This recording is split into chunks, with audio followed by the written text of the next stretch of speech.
गुरुर्ब्रह्मा गुरुर्विष्णुः गुरुर्देवो महेश्वरः गुरुः साक्षात् परब्रह्म तस्मै श्री गुरवे नमः। ओम गुरवे सर्वलोकानां भिषजे भवरोगिणां निधये सर्वविद्यानां दक्षिणामूर्तये नमः। ओम गुरुदेवो महादेवो गुरुदेवः सदाशिवः गुरुदैवात् परं नास्ति तस्मै श्री गुरवे नमः।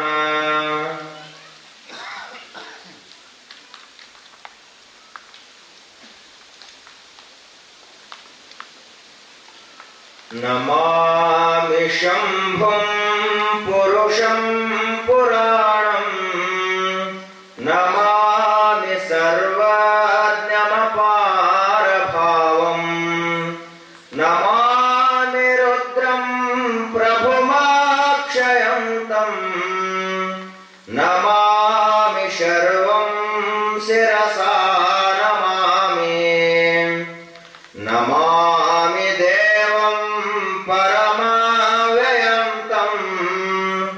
उमापतिं लोकगुरुं नमामि नमामि दारिद्र्यविदारणं तं नमामि रोगापहरं नमामि नमामि कल्याणमचिन्त्यरूपम् नमामि विश्वोद्भवबीजरूपम् नमामि विश्वस्थितिकारणं तम्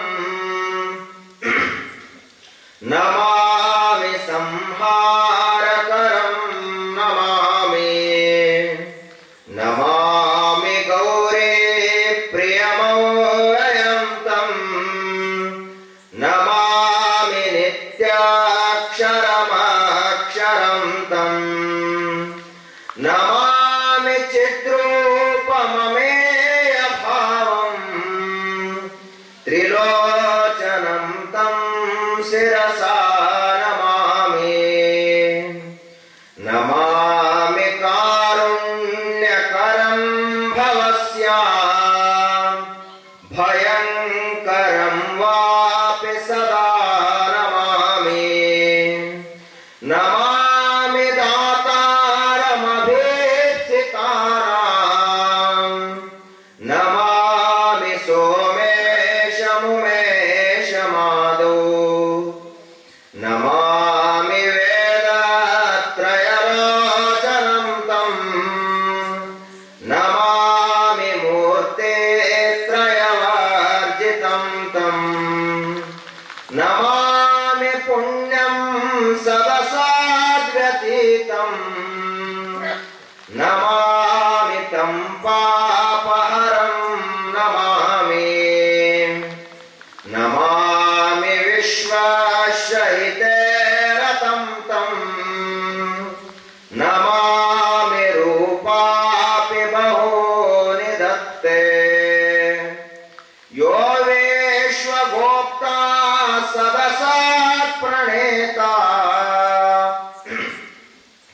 नमामि तं विश्वपतिं नमामि यज्ञेश्वरं सम्प्रतिहव्यकव्यं तथागतिं लोकसदसेवो यः आराधितो यश्च ददाति सर्वं नमामि दानप्रियमेष्टदेवं नमामि सोमेश्वरं स्वतन्त्रं उमापतिं तं विजयं नमामि नमामि विघ्नेश्वरनन्दिनाथं पुत्रप्रियं तं शिरसा नमामि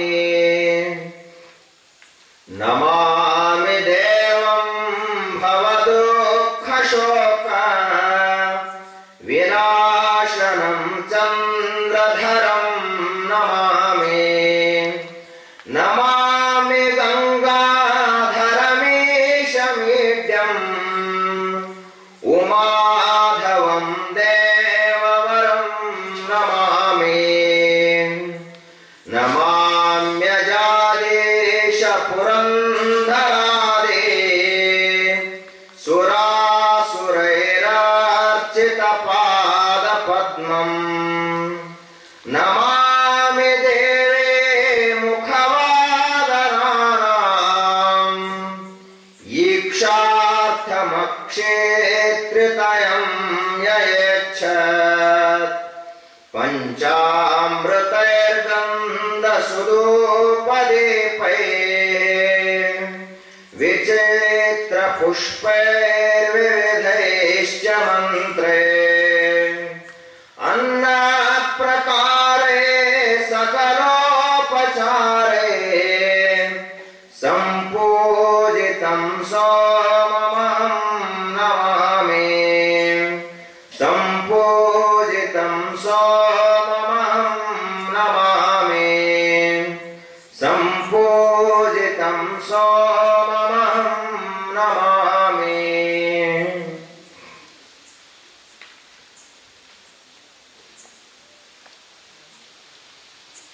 ओम श्री गुरुभ्यो नमः। ವೇದಾಂತ ಕೇಸರಿ ಪರಮ ಪೂಜ್ಯ ಬುದ್ಧೀಜಿಯವರ ಮಲ್ಲಿಕಾರ್ಜುನ ಮಹಾಶಿವಗಳವರ ದಿವ್ಯ ಶ್ರೀಚರಣಗಳಿಗೆ ಹಣಿಮೆಣೆದು ತತ್ಸ್ವರೂಪರು ಜ್ಞಾನ ವೈರಾಗ್ಯ ನಿಧಿಗಳು ನಮ್ಮೆಲ್ಲರ ಆರಾಧ್ಯರು ಪರಮ ಪೂಜ್ಯ ಬುದ್ಧೀಜಿಯವರ ಶ್ರೀಚರಣಗಳಿಗೆ ಭಕ್ತಿಯಿಂದ ನಮಿಸಿ ವೇದಿಕೆಯ ಮೇಲೆ ಆಸೀನರಾದ ಪೂಜ್ಯರಲ್ಲಿಯೂ ಪ್ರಣಾಮಗಳನ್ನು ಸಲ್ಲಿಸಿ ತಮ್ಮೆಲ್ಲರಿಗೂ ಭಕ್ತಿಯ ನಮಸ್ಕಾರಗಳು.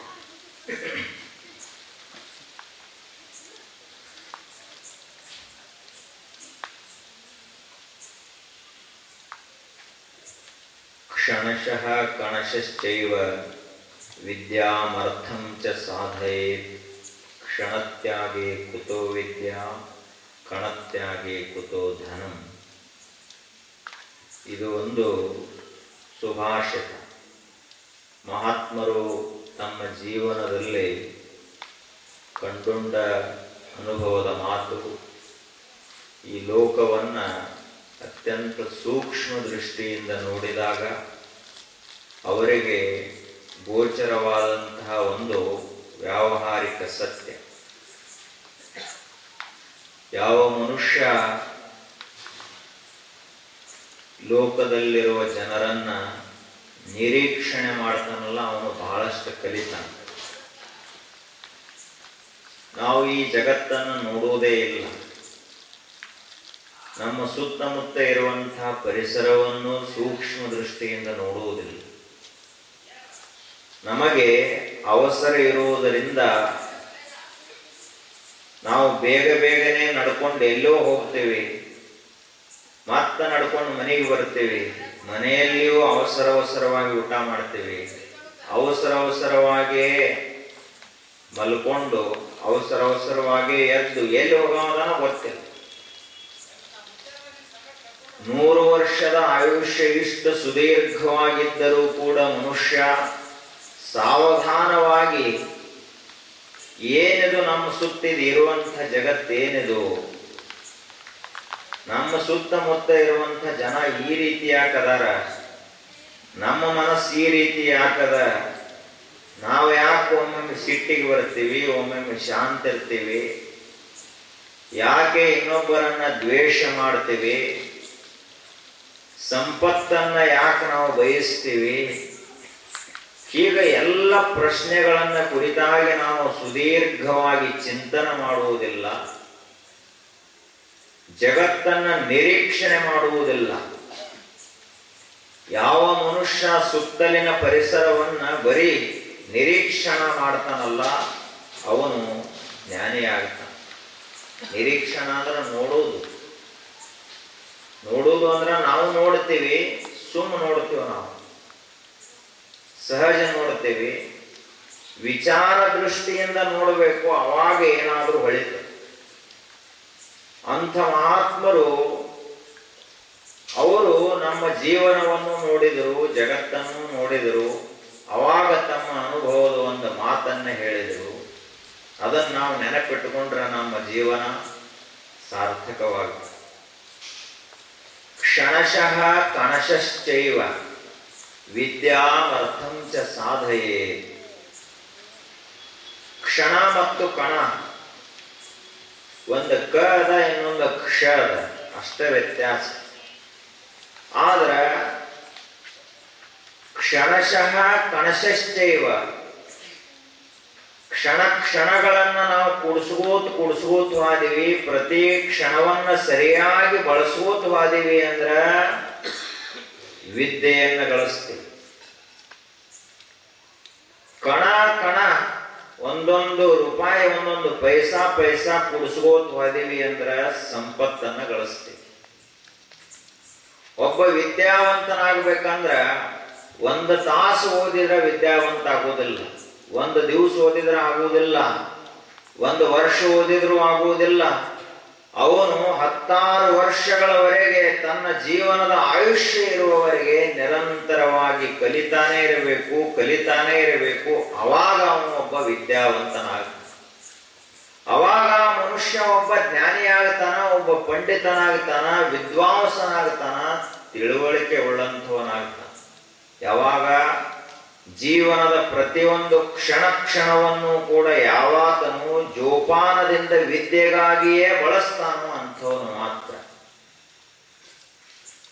ನಮ್ಮ ಆಯುಷ್ಯ ಸಾಮಾನ್ಯವಾಗಿ ಪರರ ಚಿಂತೆ ಮಾಡುವುದಕ್ಕಾಗಿ ಹೋಗ್ಯದ, ನಮ್ಮ ಸಲುವಾಗಿ ಅಂತ ಆಯುಷ್ಯ ಬಹಳ ಖರ್ಚು ಮಾಡ್ಕೊಂಡಿಲ್ಲ ನಾವು. ಯಾಕೆ ಅಂದ್ರ ನಮಗ ಆಯುಷ್ಯ ಪುಕ್ಕಟೆಯಾಗಿ ಸಿಕ್ಕದ. ಇದಕ್ಕೆ ದೇವರ ಒಂದು 100 ಕೋಟಿ ರೂಪಾಯಿ ನಮ್ಮ ಕಡೆಯಿಂದ ಇಸ್ಕೊಂಡು ನಮಗ್ ಕೊಟ್ಟಿಲ್ಲ ಆಯುಷ್ಯ. ಹೋಗಪ್ಪ, ನನ್ನ ಕೃಪಾದಿಂದ ಬದುಕಿ ಬಾ ಈ ಜಗತ್ತಿನಲ್ಲಿ ಅಂತ ಕಳಿಸಿದ. ಅದಕ್ಕೆ ನಮಗ 1 ನಿಮಿಷದ ಬೆಲೆ ಗೊತ್ತಿಲ್ಲ, 1 ತಾಸಿನ ಬೆಲೆ ಗೊತ್ತಿಲ್ಲ. ನಮಗ ರೊಕ್ಕದ ಬೆಲೆ ಗೊತ್ತೈತಿ ಹೊರತು ನಮ್ಮ ಆಯುಷ್ಯದ ಬೆಲೆ ಎಷ್ಟದ ಅಂತ ಗೊತ್ತಿಲ್ಲ. ಕ್ಷಣಶಃ ಕಣಶಶ್ಚೈವ ವಿದ್ಯಾಮರ್ಥಂ ಚ ಸಾಧಯೇತ್. ವಿದ್ಯಾ ಗಳಿಸಬೇಕು ಅಂದ್ರೆ ಕ್ಷಣವನ್ನು ಅವನು ಅಭ್ಯಾಸಕ್ಕಾಗಿ, ಅಧ್ಯಯನಕ್ಕಾಗಿ, ತಿಳ್ಕೊಳ್ಳುವುದಕ್ಕಾಗಿ, ವಿಚಾರ ಮಾಡುವುದಕ್ಕಾಗಿ, ಸ್ಮರಣ ಮಾಡುವುದಕ್ಕಾಗಿ ಕಳೆಬೇಕು. ಅವಾಗ ಅವ ವಿದ್ಯಾರ್ಥಿ ಆಗ್ತಾನ, ಅವಾಗ ಅವ ವಿದ್ಯಾವಂತನಾಗ್ತಾನ. ಕ್ಷಣತ್ಯಾಗಿ ಕುತೋ ವಿದ್ಯಾ. ಇದೊಂದು ತಾಸು ಆದ್ರೂ ಹೋಗಲಿ, ಇದೊಂದು ನಿಮಿಷ ಆದ್ರೂ ಹೋಗಲಿ ಅಂತ ಯಾವ ಮನುಷ್ಯ, ಯಾವ ವಿದ್ಯಾರ್ಥಿ ಆ ನಿಮಿಷವನ್ನು ಉಪೇಕ್ಷೆ ಮಾಡ್ತಾನಲ್ಲ, ಅವನಿಗೆ ಎಲ್ಲಿ ವಿದ್ಯಾ ಸಿಗ್ತದೆ? ವಿದ್ಯೆ ಅನ್ನುವಂಥದ್ದು ಸಮಯದ ಅಧೀನ ಅದ, ಕಾಲದ ಅಧೀನ ಅದ. ಅದಕ್ಕೆ ನಾವು ಎಷ್ಟು ನಮ್ಮ ಸಮಯವನ್ನು ಕೊಡ್ತೀವಿ ಅಷ್ಟು ನಮಗೆ ವಿದ್ಯಾ ಬರ್ತದೆ. ಆದ್ರೆ ಈಗಿನ ಕಾಲ ಎಲ್ಲರೂ ತಮ್ಮ ಪ್ರತಿಯೊಂದು ಕ್ಷಣಗಳನ್ನು ಎಲ್ಲಿ ಕಳೀತಾರ? ಮೊಬೈಲಕ್ಕೆ ಕಳೀತಾರ. ಶಾಲೆಯ ಮಕ್ಕಳು ಕೂಡ ಓದೋದು ಬಿಟ್ಟಾರೀಗ. ಅವರು ಎಲ್ಲೋ ಕೆಲವೊಬ್ರು ಓದ್ತಾರ, ಇನ್ನು ಕೆಲವೊಬ್ರು ಮನೆಗೆ ಬಂದು ಮೊಬೈಲ್ ಹಿಡಿದ್ರು ಅಂದ್ರ ಶಾಲೆಗೆ ಹೋಗೋ ಮುಂದೆ ಮನ್ಯಾಗ ಇಟ್ಟು ಹೋಗ್ತಾರ. ಹಿಂಗಾದ್ರ 6 ವಿಷಯ ಶೀರ್ಷಾಸನ ಹಾಕಿಬಿಡ್ತಾರ. ಅದಕ್ಕ ಸರಿಯಾಗಿ ಅಭ್ಯಾಸ ಮಾಡಬೇಕಾಗಿತ್ತು ಅಂದ್ರೆ ಸಮಯವನ್ನ ಉಳಿಸ್ಕೋಬೇಕು. ಕಣತ್ಯಾಗೆ ಕುತೋಧನಂ. ಹೋಗ್ಲಿ ಇದೊಂದು ಪೈಸಾ ಹೋಗ್ಲಿ, ಇದೊಂದು ಪೈಸಾ ಹೋಗ್ಲಿ, 1 ರೂಪಾಯಿ ಹೋಗ್ಲಿ, 1 ರೂಪಾಯಿ ಹೋದ್ರೆ ಏನಾಗುದದ? ಹೀಗೆ ಉದಾರ ಹಾಕೋತ್ ಹೋದ ಅಂದ್ರ ಶ್ರೀಮಂತ ಆಗವಾಗಿವ. ಒಂದೊಂದು ಪೈಸಾ ಕೂಡಿಸ್ಕೋತ್ ಹೋದಾಗ ಒಬ್ಬ ವ್ಯಕ್ತಿ ಶ್ರೀಮಂತ ಆಗ್ತಾನೆ. 1 ಕೋಟಿ ಅಂದ್ರ 1 ರೂಪಾಯಿ ನೀವು ಅದರೊಳಗಿಂದ ತೆಗೆದಿರಂದ್ರೂ ಕೂಡ ಅದು 1 ಕೋಟಿ ಆಗುದಿಲ್ಲ. 99,99,999 ಆಗುತ್ತದೆ, 1 ಕೋಟಿ ಆಗುದಿಲ್ಲ. ಒಂದು ಕೋಟಿ ಆಗಬೇಕಂದ್ರ ಒಂದೊಂದು ರೂಪಾಯಿ ಇಂಥ ಒಂದು ಕೋಟಿ ಕೂಡಿದಾಗ ಒಂದು ಕೋಟಿ ಆಗಿದ್ದಾನೆ ಹೊರತು ಅದರೊಳಗಿಂದ ಒಂದು ತೆಗೆದ್ರು ಒಂದು ಕೋಟಿ ಆಗುದಿಲ್ಲ. ಅದಕ್ಕ ನಾವು ಶ್ರೀಮಂತರಾಗಬೇಕು ಅಂತಿತ್ತು ಅಂದ್ರೆ ಪ್ರತಿದಿನ ದುಡಿಬೇಕು, ಪ್ರತಿದಿನ ಗಳಿಸ್ಬೇಕು, ಉಳಿಸ್ಬೇಕು. ಕೆಲವೊಬ್ಬರಿಗೆ ಗಳಿಸೋದು ಗೊತ್ತಿರುತ್ತದ, ಉಳಿಸೋದು ಗೊತ್ತಿರುವುದಿಲ್ಲ. ಕೆಲವೊಬ್ಬರಿಗೆ ಉಳಿಸೋದು ಗೊತ್ತಿರುತ್ತದ, ಗಳಿಸೋದು ಗೊತ್ತಿರುವುದಿಲ್ಲ. ಎರಡೂ ಗೊತ್ತಿದ್ದವನು ಮಾತ್ರ ಜಾಣನಾದ ಲೌಕಿಕ. ಎರಡೂ ಗೊತ್ತಿರಬೇಕು, ಗಳಿಸೋದು ಗೊತ್ತಿರಬೇಕು, ಉಳಿಸೋದು ಗೊತ್ತಿರಬೇಕು, ಬಳಸೋದು ಗೊತ್ತಿರಬೇಕು. ಕೆಲವೊಬ್ರು ಏನ್ ಮಾಡ್ತಾರ, ಗಳಿಸ್ತಾರ, ಉಳಿಸ್ತಾರ, ಬಳಸಂಗಿಲ್ಲ. ಇವತ್ತು ಶಿವರಾತ್ರಿ ಅದ, ಶಿವರಾತ್ರಿ ಏನಾದ್ರೂ ವಿಶೇಷ ತರಬೇಕಲ್ಲ. ನೀರು ಕುಡಿದು ನಿರಾಹಾರ ಮಾಡ್ರಿ, ಇವತ್ತು ಆರೋಗ್ಯ ಚಲೋ ಆಗ್ತೈತಿ. ಏನು ತರಂಗಿಲ್ಲ, ನಾವು ಅಟ್ಟು ಜಪಣ ಇರ್ತಾನ. ಇವತ್ತು ಪಂಚಮಿ ಭಕ್ತು ಏನು ಊರೆಲ್ಲ ಮಾಡಿರ್ತಾರ, ನಾವು ಮಾಡ್ಬೇಕಂತಿಲ್ಲ. ಊರವರಿಗೆ ನಮಗೆ ಏನ್ರು ಸ್ವಲ್ಪ ವ್ಯತ್ಯಾಸ ಇರ್ಬೇಕು. ಊರವರೆಲ್ಲ ಉಂಡೆ ಮಾಡಿದ್ರೆ ನಾವು ಮಾಡಬಾರ್ದು. ಯಾಕಂದ್ರೆ ಹೆಂಗೋ ಅವರು ಮಾಡಿರ್ತಾರ, ಕರೆದ ಕರೀತಾರ. ನಾವು ಮತ್ತ ಅವರಾಗೆ ತಂದು ಕೊಟ್ಟೆ ಕೊಡ್ತಾರ. ನಾವು ಮನ್ಯಾಗ ಮಾಡಿದ್ವಿ ಅಂದ್ರೆ ಅದು ರೊಕ್ಕ ಹಾಳು ಮಾಡಿದ. ಈಗ ಪ್ರತಿ ಒಂದು ವಿಷಯದಲ್ಲಿಯೂ ಒಂದು ದೋತ್ರ 20 ವರ್ಷ ಉಟ್ಕೊಂಡು ನಾವು ಮತ್ತೆ ಜಿಪ್ಪುಣಿ ಹೊಲ ಎಟ್ಟದ, ಒಂದು 100 ಎಕರೆ ಹೊಲ ಅದು. ಆ ಬಳಿಕ ಎಂದು ಒಮ್ಮೆ ಮದುವೆಯೊಳಗೆ ಏನನ್ನು ಕೊಟ್ಟಾರಲ್ಲ ಅದೇ ಟೆಪ್ಪಿಗೆ, ಯಾಕೆ ಟೆಪ್ಪಿಗೆ ಅದು ಬಳಸೋದಲ್ಲ, ಬರೀ ತಲೆ ಮೇಲೆ ಕೊಂಡ್ರೋದು ಅದು. ಅದೇ ಟೆಪ್ಪಿಗೆ ಹಾಕೊಂಡು ಹೋದ ಎಲ್ಲ ಕಡೆ. ಸತ್ತಲ್ಲಿ ಹೋದ, ಹುಟ್ಟದಲ್ಲಿ ಹೋದ, ಮದುವೆಯಾಗ ಹೋದ, ಎಲ್ಲಾ ಕಡೆಗಳಲ್ಲಿ ಹೋದ. ಇಷ್ಟು ಜಿಪುಣರು ಇರ್ತಾರ. ಹಿಂಗೂ ಅಲ್ಲ, ದುಡಿಬೇಕು. 4 ಪಟ್ಟು ದುಡಿದ್ರಿ ಅಂದ್ರೆ 1 ಪಟ್ಟು ದಾನ ಮಾಡಬೇಕು. ಧರ್ಮಶಾಸ್ತ್ರ ಹೀಗೆ ಹೇಳ್ತಾರೆ. ಒಂದು 100 ರೂಪಾಯಿ ಗಳಿಸಿದ್ರಿ ಅಂದ್ರೆ 75ರಷ್ಟು ಪ್ರಪಂಚಕ್ಕೆ ಬಳಸಬೇಕು, 25ರಷ್ಟು ಸಾರ್ವಜನಿಕ ಜೀವನ ಸಮಾಜಕ್ಕಾಗಿ ಬಳಸಬೇಕು. ದಾನ ಮಾಡೋದು ಅಂದ್ರೆ ಏನೋ ಸ್ವಾಮಿಗಳಿಗೆ ಬೇಕಾಗಿಲ್ಲ ಅದಕ್ಕೆ ಹೇಳ್ತಾರೆ ಅಂತ ಹಿಂಗೆ ತಿಳ್ಕೊತಾರೆ. ಸ್ವಾಮಿಗಳಿಗೆ ಏನ್ ಬೇಕಾಗ್ತದೆ, 2 ಹೊತ್ತಿನ ಊಟ ಎಲ್ಲಾದ್ರೂ ಸಿಗ್ತದೆ, ಅದು ಮುಖ್ಯ ಅಲ್ಲ. ನಮ್ಮ ಗೃಹಸ್ಥ ಧರ್ಮ ಅದು ಸರಿಯಾಗಿ ಶುದ್ಧವಾಗಿ ಉಳಿಬೇಕಾಗಿತ್ತು ಅಂದ್ರೆ ನಾವು ದಾನ ಮಾಡೋದು ಕಲಿಬೇಕು. ಅದಕ್ಕ ಕ್ಷಣತ್ಯಾಗೆ ಕುತೋ ವಿದ್ಯಾ, ಕಣತ್ಯಾಗೆ ಕುತೋ ಧನಂ. ಶ್ರೀಮಂತ ಆಗವ ಯಾವಾಗವ. ಹಾಗೆಯೇ ನಮ್ಮ ಜೀವನದ ಆಯುಷ್ಯ ಏನದಲ್ಲ, ಇದು ಸಾರ್ಥಕವಾಗಬೇಕಾದ್ರ ಅಧ್ಯಾತ್ಮದಿಂದ ಮಾತ್ರ ಸಾಧ್ಯ. ನಕ್ಷತ್ರ ವಿದ್ಯೆಯನ್ನ ಬಲ್ಲಂತವ್ರದಾರ, ಕ್ಷಾತ್ರ ವಿದ್ಯೆಯನ್ನ ಬಲ್ಲಂತವ್ರದಾರ, ಸಂಗೀತ ವಿದ್ಯೆಯನ್ನ ಬಲ್ಲಂತವ್ರದಾರ. ಅದೇ ರೀತಿಯಾಗಿ ಇನ್ನೂ ಹಲವಾರು ಪ್ರಕಾರದ ವಿದ್ಯೆಗಳು.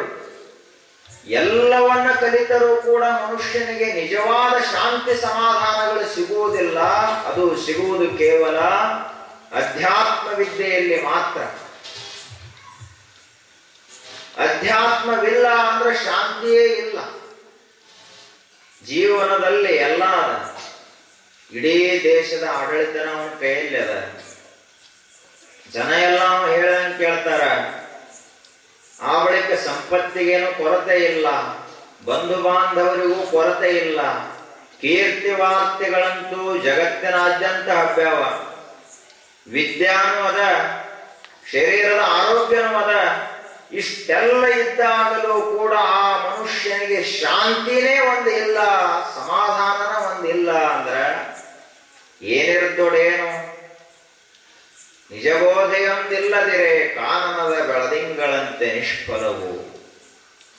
ಕಾಡಿನೊಳಗೆ ಬೆಳದಿಂಗಳ ಬೀಳ್ತದಂದ್ರ ಅದೇನು ಕೆಳಗಿದ್ದ ಉಪಯೋಗಕ್ಕೆ ಬರ್ತೈತೇನು? ಕಾಡಿನ ಒಳಗೆ ನಡ್ಕೊತ ಹೋಗಂಗ ಆ ಬೆಳದಿಂಗಳ ದಾರಿ ತೋರಿಸ್ತೈತೇನು? ಇಲ್ಲ.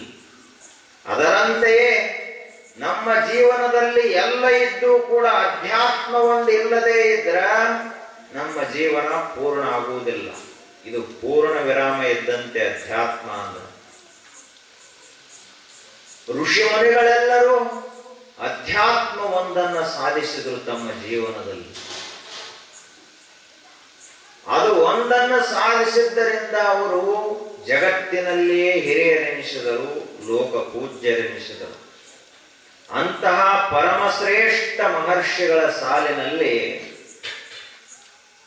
ಬರುವಂಥವರು ಉಪಮನ್ಯು ಮಹರ್ಷಿಗಳು. ಕೃತಯುಗ ಅಂದ್ರ ಇದು 4ನೇ ಯುಗ ಅದ. ಮೊದಲನೇ ಯುಗ ಯಾವುದು? ಕೃತ. ಎರಡನೆಯದು ತ್ರೇತಾಯುಗ, ಮೂರನೆಯದು ದ್ವಾಪರ, 4ನೆಯದು ಕಲಿಯುಗ. ಕೃತಯುಗದಲ್ಲಿ ಒಬ್ರು ಶ್ರೇಷ್ಠ ಸಜ್ಜನ ಮಹರ್ಷಿಗಳಿದ್ರು. ವ್ಯಾಘ್ರಪಾದ ಅಂತ ಅವರ ಹೆಸರು. ಬಹಳ ಅಗ್ನಿಸಾಕ್ಷಿಯಾಗಿ ಜೀವನವನ್ನು ಸಾಗಿಸುವಂಥವರು. ನಾವು ಕೂಡ ಜೀವನ ಹೆಂಗ ಕಳಿಬೇಕು ಅಂದ್ರ, ಈಗ ಒಂದು ಪದ್ಧತಿ ಅದ ವೈದಿಕರಲ್ಲಿ, ಬ್ರಾಹ್ಮಣರಲ್ಲಿ ಒಂದು ಪದ್ಧತಿ ಅದ. ಅಗ್ನಿಹೋತ್ರ ಸೂರ್ಯೋದಯಕ್ಕೆ ಸರಿಯಾಗಿ ಅವ್ರು ಏನ್ ಮಾಡ್ತಾರ? ಅಗ್ನಿಗೆ ಏನ್ ಮಾಡ್ತಾರ? ಆಹುತಿ ಕೊಡ್ತಾರ. ಆ ಅಗ್ನಿದೇವರ ಮುಂದೆ ಪ್ರತಿಜ್ಞೆ ಮಾಡ್ತಾರ ಅವರು ಸೂರ್ಯೋದಯಕ್ಕೆ. ಏನಂತ ಹೇಳಿ, ಅಗ್ನಿದೇವನೇ, ನಿನ್ನ ಸಾಕ್ಷಿಯಾಗಿ, ಬೆಳಕಿನ ಸಾಕ್ಷಿಯಾಗಿ, ಈ ಅಗ್ನಿ, ಈ ಜ್ಯೋತಿಯ ಸಾಕ್ಷಿಯಾಗಿ ಇವತ್ತಿನ ದಿನವನ್ನು ನಾನು ಪರಿಶುದ್ಧವಾಗಿ ಕಳಿತೀನಿ. ಇವತ್ತಿನ ದಿವಸ ನಾನು ಸುಳ್ಳು ಹೇಳುವುದಿಲ್ಲ, ಕಳ್ಳತನ ಮಾಡುವುದಿಲ್ಲ, ಇನ್ನೊಬ್ಬರಿಗೆ ಕೆಟ್ಟದ್ದನ್ನ ಮಾಡುವುದಿಲ್ಲ. ಆತ್ಮ ಕಲ್ಯಾಣಕ್ಕಾಗಿ ಏನೇನು ಬೇಕೋ ಆ ಕೆಲಸಗಳನ್ನು ನಾನು ಇವತ್ತು ಮಾಡ್ತೇನೆ ಅಂತ ಮುಂಜಾನೆ ಅಗ್ನಿ ಸಾಕ್ಷಿಯಾಗಿ ಪ್ರತಿಜ್ಞೆ ಮಾಡ್ತಾನ. ಸಾಯಂಕಾಲ ಸೂರ್ಯಾಸ್ತದ ಸಮಯಕ್ಕ ಮತ್ತ ಆ ಅಗ್ನಿಗೆ ಇವ ಆಹುತಿ ಕೊಟ್ಟು ಹೇಳ್ತಾನ, ಅಗ್ನಿದೇವನೇ, ನಿನ್ನ ಸಾಕ್ಷಿಯಾಗಿ ಇವತ್ತು ನಾನು ನನ್ನ ಜೀವನವನ್ನು ಪರಿಶುದ್ಧವಾಗಿ ಕಳೆದನಿ, ನನ್ನ ವರದಿಯನ್ನ ತಗೋ, ಇವತ್ತು ನನ್ನ ಜೀವನ ನಿನ್ನಷ್ಟೇ ಶುದ್ಧವಾಗಿತ್ತು ಅಂತ ಅಗ್ನಿಗೆ ಹೇಳ್ತಾನ ಸಾಯಂಕಾಲ. ಅದಕ್ಕ ಆ ರೀತಿಯಾಗಿ ಅಗ್ನಿ ಸಾಕ್ಷಿಯಾಗಿ ಬದುಕಿದಂಥವರು ಋಷಿಮುನಿಗಳು. ಮನುಷ್ಯರ ಸಾಕ್ಷಿಯಾಗಿ ಬದುಕಿದ್ರೆ ಬೇರೆ. ಮನುಷ್ಯರು ಇವತ್ತ ನಮ್ಮ ಕಡೆ ಇರ್ತಾರ, ನಾಳೆ ಮತ್ತೊಬ್ಬರ ಕಡೆ ಇರ್ತಾರ. ರೊಕ್ಕ ಯಾರು ಕೊಡ್ತಾರ, ಯಾರಿಂದ ಅಧಿಕಾರ ಅದ ಅವ್ರಿಗೆ ಜಯ ಅನ್ಕೋತ ಹೋಗೋ ಮಂದಿ. ಯಾರಿಗೆ ಜಯ ಅಂತಾರ? ಯಾರಲ್ಲಿ ಶಕ್ತಿ ಅದ, ಅಧಿಕಾರ ಅದ, ಬಲ ಅದ, ರೊಕ್ಕ ಅದ, ಅವರಿಗೆ ಜೈಕಾರ. ಈಗಲ್ಲಿದು ಮೊದಲು ರಾಮ ರಾವಣರ ಕಾಲದಿಂದಲೂ ನೋಡ್ಕೊಂಡು ಬಂದದ. ಇಲ್ಲಿ ರಾಮ ರಾವಣರ ಯುದ್ಧ ನಡೆದಿತ್ತಂತ. ನಡೆದಾಗ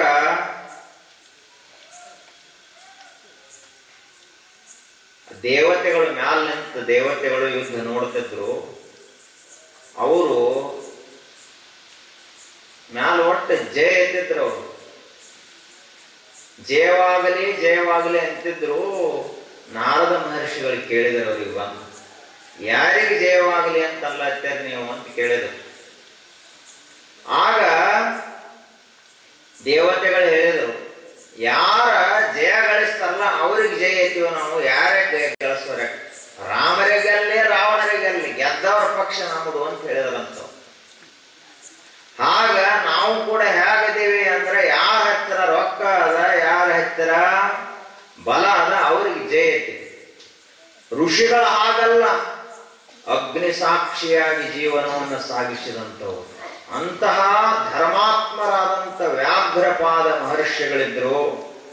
ಅವರಿಗೆ ಧರ್ಮ ಪತ್ನಿ ಒಬ್ಬರಿದ್ರು, ಪತಿವ್ರತಾ ಶಿರೋಮಣಿ. ಅವರಿಬ್ಬರ ಪುಣ್ಯಗರ್ಭದಿಂದ ಇಬ್ಬರು ಮಕ್ಕಳು ಹುಟ್ಟಿದ್ರು. ಒಬ್ಬ ಉಪಮನ್ಯು, ಇನ್ನೊಬ್ಬ ಧೌಮ್ಯ ಅಂತೇಳಿ. ಅವರಿಬ್ಬರು ಕೂಡ ಅಷ್ಟೇ ಸಂಸ್ಕಾರವಂತ ಮಕ್ಕಳು. ಒಂದು ದಿವಸ ಏನಾಯಿತು, ಬಂಧು ಬಾಂಧವರು ಋಷಿಮುನಿಗಳಿಗೂ ಇದ್ರು, ಮತ್ತೊಬ್ಬರ ಅವರ ಸಂಬಂಧಿಕರಲ್ಲಿ ಒಂದು ಯಾವುದೋ ಒಂದು ಕಾರ್ಯಕ್ರಮ ಇತ್ತು. ಕಾರ್ಯಕ್ರಮಕ್ಕೆ ಇವರು ಹೋಗಿದ್ರು. ಕಾರ್ಯಕ್ರಮ ಅಂದ ಬಳಿಕ ವಿಶೇಷವಾಗಿ ಊಟ ಇರ್ತದ. ಅಲ್ಲಿ ಆ ಮಕ್ಕಳು ಕ್ಷೀರಾನ್ನವನ್ನ ಉಂಡ್ರವರಲ್ಲಿ, ಪಾಯಸವನ್ನ ಉಂಡು ಮನೆಗೆ ಬಂದ್ರು. ಬಂದ ಸಣ್ಣ ಮಕ್ಕಳು ಉಪಮನ್ಯು ಮತ್ತು ಧೌಮ್ಯ ತಾಯಿಗೆ ಹೇಳಿದರು, ಇವತ್ತು ನಮಗ ನೀನು ಪಾಯಸವನ್ನೇ ಮಾಡಬೇಕು ಮನೆಯಲ್ಲಿ. ಆದರೆ ಇವರ ಪರಿಸ್ಥಿತಿ ಪಾಯಸ ಮಾಡುವಷ್ಟು ಸಹಿತ ಇರಲಿಲ್ಲ, ಅಷ್ಟು ಬಡವರಿದ್ದು. ಬಡತನ ಅಂದ್ರ ಅದು ಹೇಳಲಿಕ್ಕೆ ಬರುವಂಥ ಕಷ್ಟ ಅಲ್ಲ, ಅಷ್ಟು ಕಠಿಣವಾದಂಥದ್ದು ಜಗತ್ತಿನಲ್ಲಿದ್ರೆ ಅದು ಬಡತನ. ಅದಕ್ಕ ಬಡತನ ಬರಬಾರದು ಅಂತ ಬೇಡ್ಕೋತಾರೆ ಜನ. ಯಾಕೆಂದ್ರ ಬಡತನ ಒಂದು ಬಂತು ಅಂದ್ರ ನಮ್ಮಲ್ಲಿರುವುದು ಎಲ್ಲವನ್ನ ಕಸಿದುಕೊಂಡು ಹೋಗ್ತದೆ. ಮೈ ಮೇಲಿನ ಅರಿವೆಯನ್ನ ಕಸಿದುಕೊಂಡು ಹೋಗ್ತದ, ಊಟವನ್ನ ಕಸಿದುಕೊಂಡು ಹೋಗ್ತದ, ಮಾನ ಮರ್ಯಾದೆಯ ಸ್ಥಾನಮಾನಗಳು, ಊರಿನಲ್ಲಿ ಏನೇನಿರ್ತದಲ್ಲ ನಮಗೆ ಸಂಬಂಧಪಟ್ಟ ಎಲ್ಲವನ್ನ ಕಸಿದುಕೊಂಡು ಹೋಗ್ತದ. ಶರೀರವನ್ನು ಅಷ್ಟೇ ಬಿಟ್ಟು ಹೋಗ್ತದ ಬಡತನ. ಆಸ್ತಿಕ ಶ್ರೀಮಂತರಿಗೆ ಬಡತನದ ಅನುಭವ ಇರುವುದಿಲ್ಲ. ಆದ್ರ ಲಕ್ಷ್ಮೀ ಸದಾ ಚಂಚಲೆ ಅನ್ನುವುದನ್ನು ಅವರು ಮರಿಬಾರದು. ಬಡತನವೆಂಬ ಮಂತ್ರವಾದಿ ಹಗಲು ಒಡನೆ ನುಡಿವರಯ್ಯ.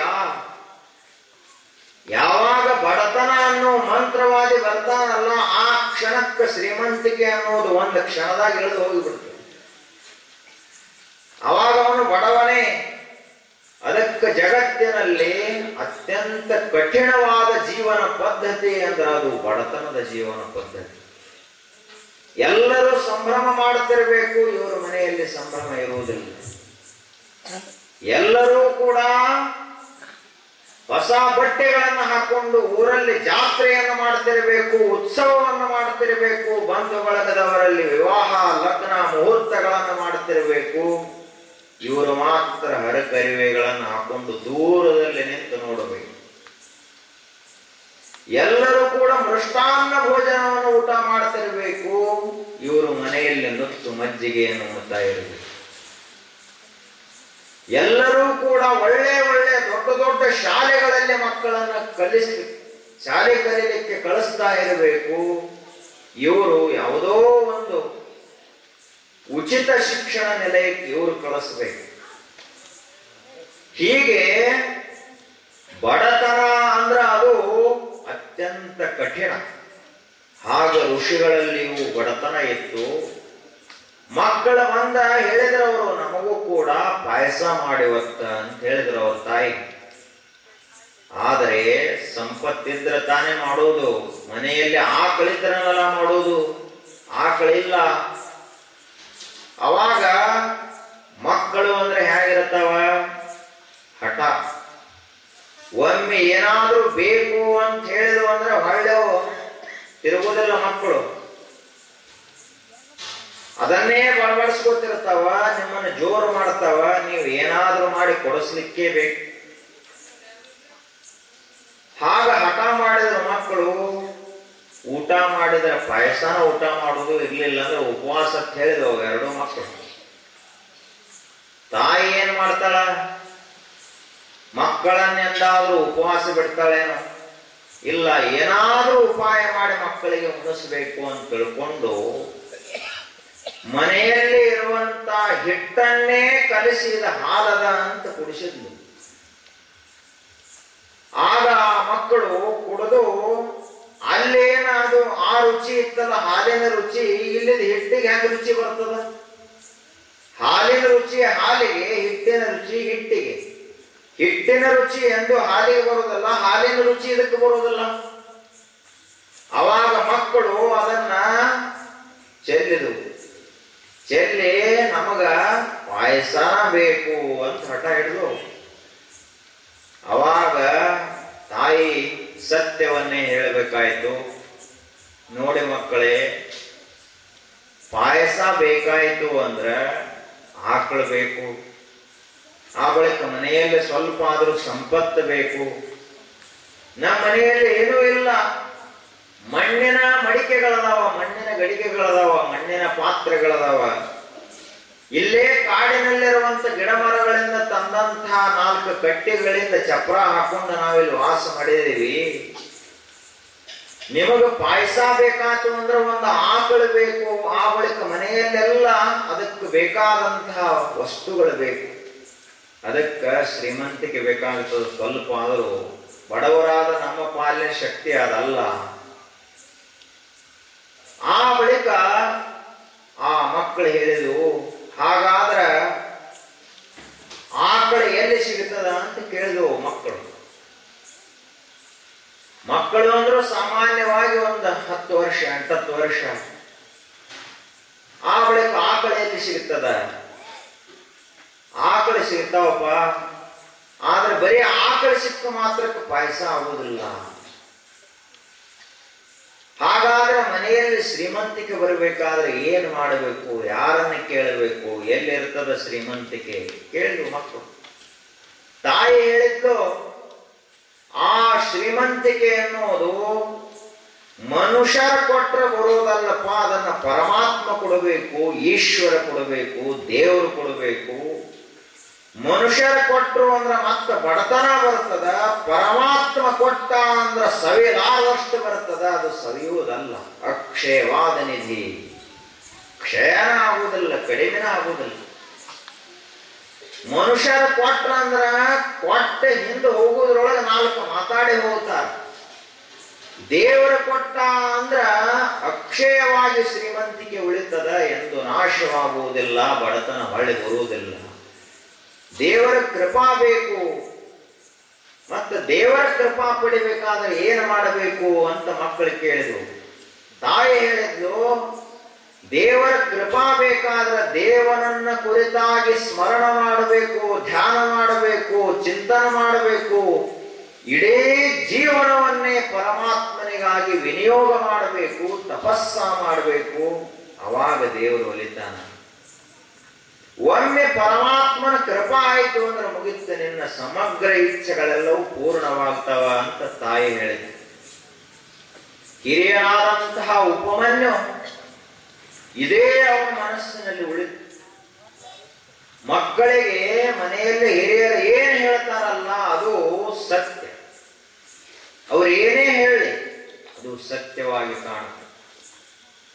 ಆಗ ಅಲ್ಲಿಂದ ಉಪಮನ್ಯು ತಾಯಿಗೆ ನಮಸ್ಕಾರ ಮಾಡಿದ, ತಂದೆಗೆ ನಮಸ್ಕಾರ ಮಾಡಿದ.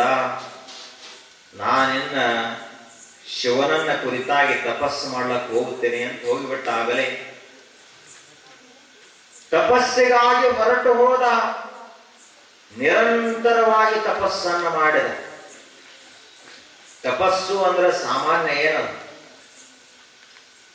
AC ರೂಮಲ್ಲಿ ಕುಂತು ತಪಸ್ಸು ಮಾಡ್ಲಿಕ್ಕೆ ಬರುವುದಿಲ್ಲ.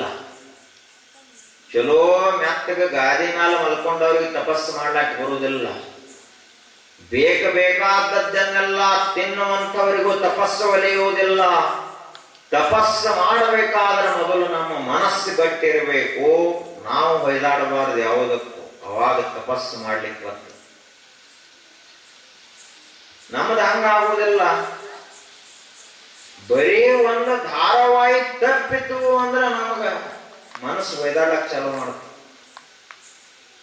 ಬರೀ ಒಂದು ದಿವಸ ಊರಾಗ ಹೋಗಿ ಚಾ ಕುಡಿಲಿಲ್ಲ ಅಂದ್ರೆ ಮನಸ್ಸು ಒಯ್ದಾಡಕ್ ಚಾಲು ಮಾಡ್ತದೆ. ಇನ್ಯಾಂಗ ನಾವು ತಪಸ್ವಿಗಳಾಗ್ಲಿಕ್ಕೆ ಆಗ್ತದ? ತಪಸ್ವಿ ಆಗಬೇಕು ಅಂದ್ರ ಇಡೀ ಜಗತ್ತು ನಮ್ಮನ್ನ ಕೈ ಬಿಟ್ಟು ಹೋದರೂ ಚಿಂತೆ ಇಲ್ಲ, ನಮ್ಮ ಮನಸ್ಸು ಪರಮಾತ್ಮನಿಂದ ಕೆಳಗಿಳಿದು ಬರಬಾರದು. ಅದಕ್ಕೆ ತಪಸ್ಸು ಅಂತ ಕರೀತಾರೆ. ಮಕ್ಕಳಲ್ಲಿ ಅಂತಹ ದೃಢನಿಷ್ಠೆ ಇರ್ತದ. ಅಂತಹ ನಿಷ್ಠೆ ಉಪಮನ್ಯುವಿನಲ್ಲಿತ್ತು, ತಪಸ್ಸಿನಲ್ಲಿ ತೊಡಗಿದ. ಬರೇ ಮೊದಲ ಸ್ವಲ್ಪ ಆಹಾರ ತಗೋತಿದ್ದ, ಗೆಡ್ಡೆಗೆಣಸು ತಗೋತಿದ್ದ, ಕಾಡಿನಲ್ಲಿ ಸಿಗುವ ಕಂದಮೂಲ ಫಲಗಳನ್ನೇ ಸೇವಿಸ್ತಾ ತಪಸ್ಸು ಮಾಡಿದ. ಎಲೆಗಳನ್ನ ತಿಂದ, ಸ್ವಲ್ಪ ನೀರು ಕುಡಿದ, ಗಾಳಿಯನ್ನ ಸೇವಿಸಿದ. ಅತ್ಯಂತ ಕಠೋರ ವ್ರತ ನಿಯಮ ಅನುಷ್ಠಾನಗಳನ್ನ ಪಾಲಿಸಿದ. ತತ್ ಪರಿಣಾಮವಾಗಿ ಏನಾಯಿತು? ತಪಸ್ಸು ಮಾಡುವುದು ಅಂದ್ರೆ ಅಷ್ಟು ಸುಲಭ ಅಲ್ಲ. ಬಸವಣ್ಣವ್ರು ಹೇಳ್ತಾರೆ, ವಾರವೆಂದರಿಯೇ ದಿನವೆಂದರಿಯೇ ಏನೆಂದರೇನಯ್ಯ, ಹಗಲೆಂದರಿಯೇ ಇರುಳೆಂದರಿಯೇ ಏನೆಂದರೇನಯ್ಯ, ನಿಮ್ಮುವ ಪೂಜಿಸಿ ಎನ್ನುವ ಮರೆದನೆಯ ಕೂಡಲ ಸಂಗಮ ದೇವ. ಇದು ತಪಸ್ಸು. ನನಗ ನಿನ್ನ ಸ್ಮರಣದಲ್ಲಿ, ಪರಮಾತ್ಮನ ಸ್ಮರಣದಲ್ಲಿ, ಪರಮಾತ್ಮನ ಧ್ಯಾನದಲ್ಲಿ ಏನಾಗಿದೆ ಅಂದ್ರ, ವಾರ ಯಾವುದು ಗೊತ್ತಾಗುವಲ್ದು, ದಿನ ಯಾವುದು ಗೊತ್ತಾಗ್ತಾ ಇಲ್ಲ, ಇದು ಹಗಲದನೋ ಇದು ಇರುಳದನೋ ಕತ್ತಲೆಯದ ಅದು ಸಹಿತ ಗೊತ್ತಾಗ್ತಾ ಇಲ್ಲ. ಯಾಕೆ ಅಂದ್ರ ನಿಮ್ಮ ಧ್ಯಾನದಲ್ಲಿ ನಾನು ನನ್ನನ್ನೇ ಮರ್ತೇನೆ ಅಂತ ಬಸವಣ್ಣವರು ಹೇಳ್ತಾರೆ. ಇದು ಬಸವಣ್ಣನವರು ಮಾಡಿದಂತಹ ಪರಮಾತ್ಮನ ಸ್ಮರಣದ ತಪಸ್ಸು. ಅಕ್ಕ ಮಹಾದೇವಿಯವರು ಅದೇ ರೀತಿಯಾಗಿ ಎಲ್ಲವನ್ನೂ ಮರೆತರು. ಸ್ವತಃ ತಮ್ಮ ದೇಹದ ಮೇಲಿನ ಮೋಹವನ್ನೇ ಬಿಟ್ಟಾಗ ಅಷ್ಟು ಸಣ್ಣ ವಯಸ್ಸಿನಲ್ಲಿ ಬ್ರಹ್ಮಜ್ಞಾನಿ ಆದರು. ಕೂಡಲ ಸಂಗಮ ದೇವ ತನಗೇ ಬೇಕೆಂದು ಎತ್ತಿಕೊಂಡ. ದೇವರು ಎತ್ತಿಕೊಳ್ಳುವಂಗ ಆಗಬೇಕಾದ್ರೆ ಅವ್ರು ಎಷ್ಟು ತಪಸ್ಸು ಮಾಡಿರಬಾರದು. ಅವ್ರಿಗೆ ವಯಸ್ಸು ಎಷ್ಟು, ಬರೀ 20-25 ವಯಸ್ಸದೊಳಗ ಲಿಂಗೈಕ್ಯರಾದರು. ಪರಮಾತ್ಮನ ಸಾಮರಸ್ಯವನ್ನು ಹೊಂದಿದರು. ಚನ್ನಮಲ್ಲಿಕಾರ್ಜುನನಲ್ಲಿ ಒಂದಾಗಿ ಹೋದರು. ಯಾವುದರಿಂದ ಸಾಧ್ಯವಾಯಿತು? ತಪಸ್ಸಿನಿಂದ ಸಾಧ್ಯವಾಯಿತು. ಅವಾಗ ಈತನ ತಪಸ್ಸು ಹೇಗಿತ್ತು? ತಪಸ್ಸಂದ್ರೆ ಏನು ಸಾಮಾನ್ಯ ಕೆಲಸದ ಏನು? ಮಾಡಲಿಲ್ಲವೇ ತಪವ ಮಾಡಲಿಲ್ಲವೇ? ನಿಜಗುಣ ಶಿವಯೋಗಿಗಳು ಹೇಳ್ತಾರೆ ಈ ಮಾತನ್ನ. ಏನು ತಪಸ್ಸನ್ನ ಮಾಡಲಿಲ್ಲಲ್ಲ, ಗುರು ಭಜನೆ, ಸುಕರ್ಮ ವೃತ್ತಿ, ಹರನ ಪೂಜೆ, ಶರಣ ಸೇವೆ, ಈ ತಪಸ್ಸನ್ನು ಎಂದಾರು ಮಾಡಿದೆ ಏನಪ್ಪ? ಉಳಿಕೆದೆಲ್ಲ ಮಾಡಿದೀವಿ ನಾವು. ಮನೆ ಮಾಡಿದೀವಿ, ಹೊಲ ಮಾಡಿದೀವಿ, ಊರಾಗ ವ್ಯವಹಾರ ಮಾಡಿದೀವಿ, ಪ್ರಪಂಚ ಮಾಡಿದೀವಿ, ಮಕ್ಕಳಾದು, ಮೊಮ್ಮಕ್ಕಳಾದು, ಮರಿಮಕ್ಕಳು, ಗಿರಿಮಕ್ಕಳು, ಬಂಗಾರ ಹೂವ ಎಲ್ಲ. ಆದ್ರೆ ಈ ತಪಸ್ಸು ಒಂದು ಸ್ವಲ್ಪ ಜೀವನದಾಗ ಮಾಡಿದೇನಿದನ್ನ. ಗುರು ಭಜನೆ ಬರೀ ಮಕ್ಕಳನ್ನ ಹೊಗಳಿದ. ಆ ಮಕ್ಕಳಿಗೆ ಏನೇನೋ ಗೊತ್ತಿಲ್ಲ. ಅಂಥ ಮಕ್ಕಳನ್ನ ಇಂದ್ರ ಚಂದ್ರ ನನ್ನ ರಾಜ ಅಂತ ಮೊಮ್ಮಕ್ಕಳಿಗೆ ಹೊಗಳಿದ. ಆದ್ರೆ ಒಂದು ದಿವಸ ಆದರೂ ಗುರುಗಳನ್ನ ಕುರಿತಾಗಿ ಹೊಗಳಿದ್ದು, ಒಂದು ದಿವಸ ಆದರೂ ಗುರುಗಳ ಸ್ವರೂಪವನ್ನು ತಿಳ್ಕೊಳ್ಳಿಕ್ಕೆ ಪ್ರಯತ್ನ ಮಾಡಿದ್ದು, ಒಂದು ದಿವಸ ಆದರೂ ನಿರ್ಮಲ ನಿರಂಜನ ಪ್ರಣವ ಸ್ವರೂಪಿಗಳಾದ ಗುರುಗಳನ್ನ ಕುರಿತಾಗಿ ಭಜನಾ ಮಾಡಿದ್ದು ಇಲ್ಲ. ಸುಕರ್ಮ ವೃತ್ತಿ, ಒಳ್ಳೆ ಕೆಲಸಗಳನ್ನು ಮಾಡಲಿಲ್ಲ, ಅದು ಒಂದು ತಪಸ್ಸು. ಒಳ್ಳೆ ಕೆಲಸ ಮಾಡಿದೆ. ಬಾಡುವಂತಹ ಒಂದು ಗಿಡಕ್ಕೆ ನೀರು ಹಾಕಿದೀವಿ ಅಂದ್ರೆ ಅದೇ ಒಂದು ಒಳ್ಳೆಯ ಕೆಲಸ. ಹಸಿದವನಿಗೆ ಒಂದು ತುತ್ತು ಅನ್ನ ಕೊಟ್ಟಿವಿ ಅಂದ್ರೆ ಅದೇ ಒಂದು ತಪಸ್ಸ, ಅದೇ ಒಂದು ಒಳ್ಳೆಯ ಕೆಲಸ. ಹರನ ಪೂಜೆ, ಶರಣರ ಸಂಘ, ಪರಮಾತ್ಮನ ಪೂಜಾ ಏನದಲ್ಲ ಅದು ಒಂದು ದೊಡ್ಡ ತಪಸ್ಸು, ಹಿರಿದಾದ ತಪಸ್ಸು. ಯೋಗದಲ್ಲಿಯೂ ಕೂಡ ಮಹರ್ಷಿ ಪತಂಜಲ ಮಹರ್ಷಿಗಳು ಹೇಳ್ತಾರೆ, ಇಡೀ ಸಮಗ್ರವಾದ ಯೋಗ ಸಿದ್ಧಿಸಬೇಕಾದ್ರ ಈಶ್ವರ ಪ್ರಣಿಧಾನಾದ್ವ, ಬರೀ ಪರಮಾತ್ಮನ ಧ್ಯಾನವನ್ನ ಮಾಡ ಸಾಕು. ಅಕ್ಕ ಮಹಾದೇವರು ಹೇಳಿದ್ರಲ್ಲ, ಎನಗುಳ್ಳದು ಒಂದು ಮನ, ಆ ಮನ ನಿಮ್ಮಲ್ಲಿ ಒಡವೆರೆದ ಬಳಿಕ ನನಗೆ ಭವ ಉಂಟೆ ಚನ್ನಮಲ್ಲಿಕಾರ್ಜುನ. ಲೋಕದ ಚೇಷ್ಟೆಗೆ ರವಿ ಬೀಜವಾದಂತೆ, ಕರಣಂಗಳ ಚೇಷ್ಟೆಗೆ ಮನವೇ ಬೀಜ. ಲೋಕದಲ್ಲಿಷ್ಟೆಲ್ಲ, ಜಗತ್ತಿನಲ್ಲಿಷ್ಟೆಲ್ಲ ಕೆಲಸಗಳು ನಡೆಯಬೇಕಾದ್ರ, ಗಿಡ ಬೆಳಿಬೇಕಾದ್ರ, ಮೊಗ್ಗಿದ್ದದ್ದು ಹೂ ಆಗಬೇಕಾದ್ರ, ಹೂ ಇದ್ದದ್ದು ಕಾಯಾಗಿ ಹಣ್ಣಾಗಬೇಕಾದ್ರ, ಬಾಲಕ ಬೆಳೆದು ಯುವಕನಾಗಬೇಕು, ಯುವಕ ಬೆಳೆದು ಮಧ್ಯ ವಯಸ್ಸ ವಯಸ್ಕನಾಗಬೇಕು, ಅವ ಮುದುಕಾಗಬೇಕು, ಹಸಿರೆಲೆ ಇದ್ದದ್ದು ಹಣ್ಣಾಗಬೇಕು, ಒಣಗಿದ ನೆಲದಲ್ಲಿ ರಾಡಿ ಆಗಬೇಕು, ರಾಡಿ ಮತ್ತು ಒಣಗಬೇಕು. ಈಗ ಹಲವಾರು ಲಕ್ಷ ಲಕ್ಷ ಅಸಂಖ್ಯ ಕೆಲಸಗಳೆಲ್ಲ ನಡಿಬೇಕಾದ್ರೆ ಒಬ್ಬನೇ ಒಬ್ಬ ಸೂರ್ಯ ಉದಯ ಆಗ್ತಾನಂತ ಎಷ್ಟು ಕೆಲಸಗಳು ನಡೀತಾರೆ. ಒಬ್ಬ ಸೂರ್ಯ ಉದಯವಾಗದೇ ಇದ್ರೆ ಎಲ್ಲ ಕೆಲಸಗಳು ನಿಂತು ಹೋಗ್ತಾವ. ಹೇಗೋ ಹಾಗೆಯೇ ಕರಣಂಗಳ ಚೇಷ್ಟೆಗೆ ಮನವೇ ಬೀಜ. ಕಣ್ಣು ನೋಡ್ತದ, ಕಿವಿ ಕೇಳ್ತದ, ಚರ್ಮ ಸ್ಪರ್ಶ ಮಾಡ್ಕೊಳ್ತದ, ನಾಲಿಗೆ ರುಚಿಸ್ತದ. ಇಷ್ಟೆಲ್ಲ ಹಲವಾರು ಕೆಲಸಗಳು ನಡೆದಾವ. ಕಾಲ ನಡೀತದ, ಕೈ ಹಿಡಿತದ, ನಾಲಿಗೆ ರುಚಿ ನೋಡ್ತದ, ನಾಲಿಗೆ ಮಾತನಾಡ್ತದ. ಇಷ್ಟೆಲ್ಲ ಕೆಲಸಗಳನ್ನು ಮಾಡ್ತಾ ಇದ್ರು ಕೂಡ ಇವೆಲ್ಲಾ ಕೆಲಸ ನಡೆಯಲಿಕ್ಕೆ ಒಂದೇ ಒಂದು ಮೂಲ ಸ್ರೋತ, ಅದು ಮನಸ್ಸು. ಮನಸ್ಸು ಒಂದು ವೇಳೆ ಇವುಗಳ ಹಿಂದೆ ಇಲ್ಲದೆ ಇದ್ರೆ ಯಾವ ಕೆಲಸ ಸರಿ ನಡೆಯುವುದಿಲ್ಲ. ಮನೆಯಲ್ಲಿ ಅವರು ಒಳ್ಳೆ ಚಲೋ ಅಡಿಗೆ ಮಾಡಿರ್ತಾರ, ಮೃಷ್ಟಾನ್ನ ಭೋಜನ ಮಾಡಿರ್ತಾರ, ಇವ ಉಣ್ತಿರ್ತಾನ. ಆದ್ರ ಅದರ ರುಚಿ ಹ್ಯಾಂಗತ್ ಗೊತ್ತಿರೋದಿಲ್ಲ. ಇವ ಎಲ್ಲಿ ಮುಳುಗಿ ಹೋಗಿರ್ತಾನ ಅಂದ್ರ ನಿನ್ನೆ ಏನೋ ಒಂದು ಜಗಳ ಆಗಿರ್ತದ, ಆ ಜಗಳದೊಳಗೆ ಮುಳುಗಿ ಹೋಗಿರ್ತಾನ. ಮನಸ್ಸು ಅಲ್ಲದ, ನಾಲಿಗೆಯಲ್ಲಿ ತಿರ್ಲಿಕ್ಕೆ ಹತ್ತದ. ಹಿಂಗಾಗಿ ನಾಲಿಗೆ ರುಚಿನೂ ಗೊತ್ತಾಗವಲ್ದು, ಕಹಿನೂ ಗೊತ್ತಾಗವಲ್ದು. ಅದೇ ರೀತಿಯಾಗಿ ನಡ್ಕೋತ ಹೋಗ್ತಿರ್ತಾನ, ಹಾದೆ ಹಿಡಿದು ಹೋಗೋಗ್ತಾನೆ, ಯಾವುದೋ ವಿಚಾರದಲ್ಲಿ ಮುಳುಗಿ ಹೋಗಿ ಗಟ್ಟಕ್ಕೆ ಬಿದ್ದು ಬಿಡ್ತಾನೆ. ಅವನಿಗೆ ಹಿಂದ 1 ಲಕ್ಷ ರೂಪಾಯಿ ಕೊಟ್ಟಿದ್ನೆ 5 ವರ್ಷದ ಹಿಂದ. ನಾ ಅಲ್ಲ, ನೀವು 1 ಲಕ್ಷ ರೂಪಾಯಿ ಕೊಟ್ಟಿದ್ನಿ. 5 ವರ್ಷ ಆತು, 3 ಬಡ್ಡಿದಂಗ ಹಿಡಿದ್ರೆ ಎಷ್ಟಾತು ಅಂತ ಲೆಕ್ಕ ಮಾಡ್ಕೊತ ನಡೆದಾನೆ. ಅದರೊಳಗ ರೋಡ್ ಮೇಲೆ ಯಾರೋ ಬಾಳೆಹಣ್ಣು ತಿಂದು ಹೋಗದಿದ್ರು. ಅದರ ಮ್ಯಾಲ ಏನು ಎಡಗಾಲ ಕೂತು 75 ವರ್ಷದ ಮುದುಕನ ಕಾಲ್ ಜರಿತು. ಎಲ್ಲಿ ಹೋಗಿ ಬಿದ್ದ? ಗಟಾರಕ್ಕೆ ಹೋಗಿ ಬಿದ್ದ. ಆ ಲಕ್ಷನು ಹೋಯ್ತು, ಇವೊಂದು ಈ ಹೆಜ್ಜೆ ಮೇಲಿನ ಲಕ್ಷ ಹೋಯ್ತು, ಕಾಲು ಮುರಿತು. ಮುದುಕ ಎಲ್ಲಿ ಹೋದ? ದವಾಖಾನ್ಯಾಗ ಮಲಿಗೆ. ಎದಕ್ಕೆ ಹಿಂಗಾತು? ಮನಸ್ಸ ನಡೆಯುವುದರ ಮೇಲೆ ಇರುವುದು ಬಿಟ್ಟು ಎಲ್ಲೋ ಬಡ್ಡಿ ಕಡೆ ಲಕ್ಷ ಹೋಗಿತ್ತಲ್ಲ, ಅದಕ್ಕಾಗಿ ಹಿಂಗಾತು. ಎನಗುಳ್ಳದು ಒಂದು ಮನ, ಆ ಮನ ನಿಮ್ಮಲ್ಲಿ ಒಡವೆರೆದ ಬಳಿಕ ಎನಗೆ ಭವ ಉಂಟೆ ಚೆನ್ನ ಮಲ್ಲಿಕಾರ್ಜುನ.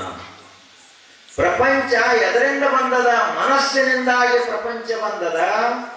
ಆ ಮನಸ್ಸು ಒಂದನ್ನು ನಾವು ಪರಮಾತ್ಮನಲ್ಲಿ ಪೂರ್ಣ ಮುಳುಗಿಸಿ ಬಿಟ್ರ, ಆ ಮನಸ್ಸಿನಲ್ಲಿ ನಿರಂತರ ನಾಮ ಜಪ ಮಂತ್ರ ಜಪ ನಡೀತು ಅಂದ್ರ ಪ್ರಪಂಚ ಹೆಂಗ್ ಬರ್ತದ? ಬರುವುದಿಲ್ಲ. ಈಶ್ವರ ಪ್ರಣಿಧಾನ ಅಥವಾ ಪರಮಾತ್ಮ ಒಲಿಯುವುದು ಇಂತಹ ಶಿವಭಕ್ತಿಗೆ ಒಲಿತ. ಉಪಮನ್ಯು ಮಾಡಿದ್ದು ಶಿವನ ಭಕ್ತಿಯನ್ನ.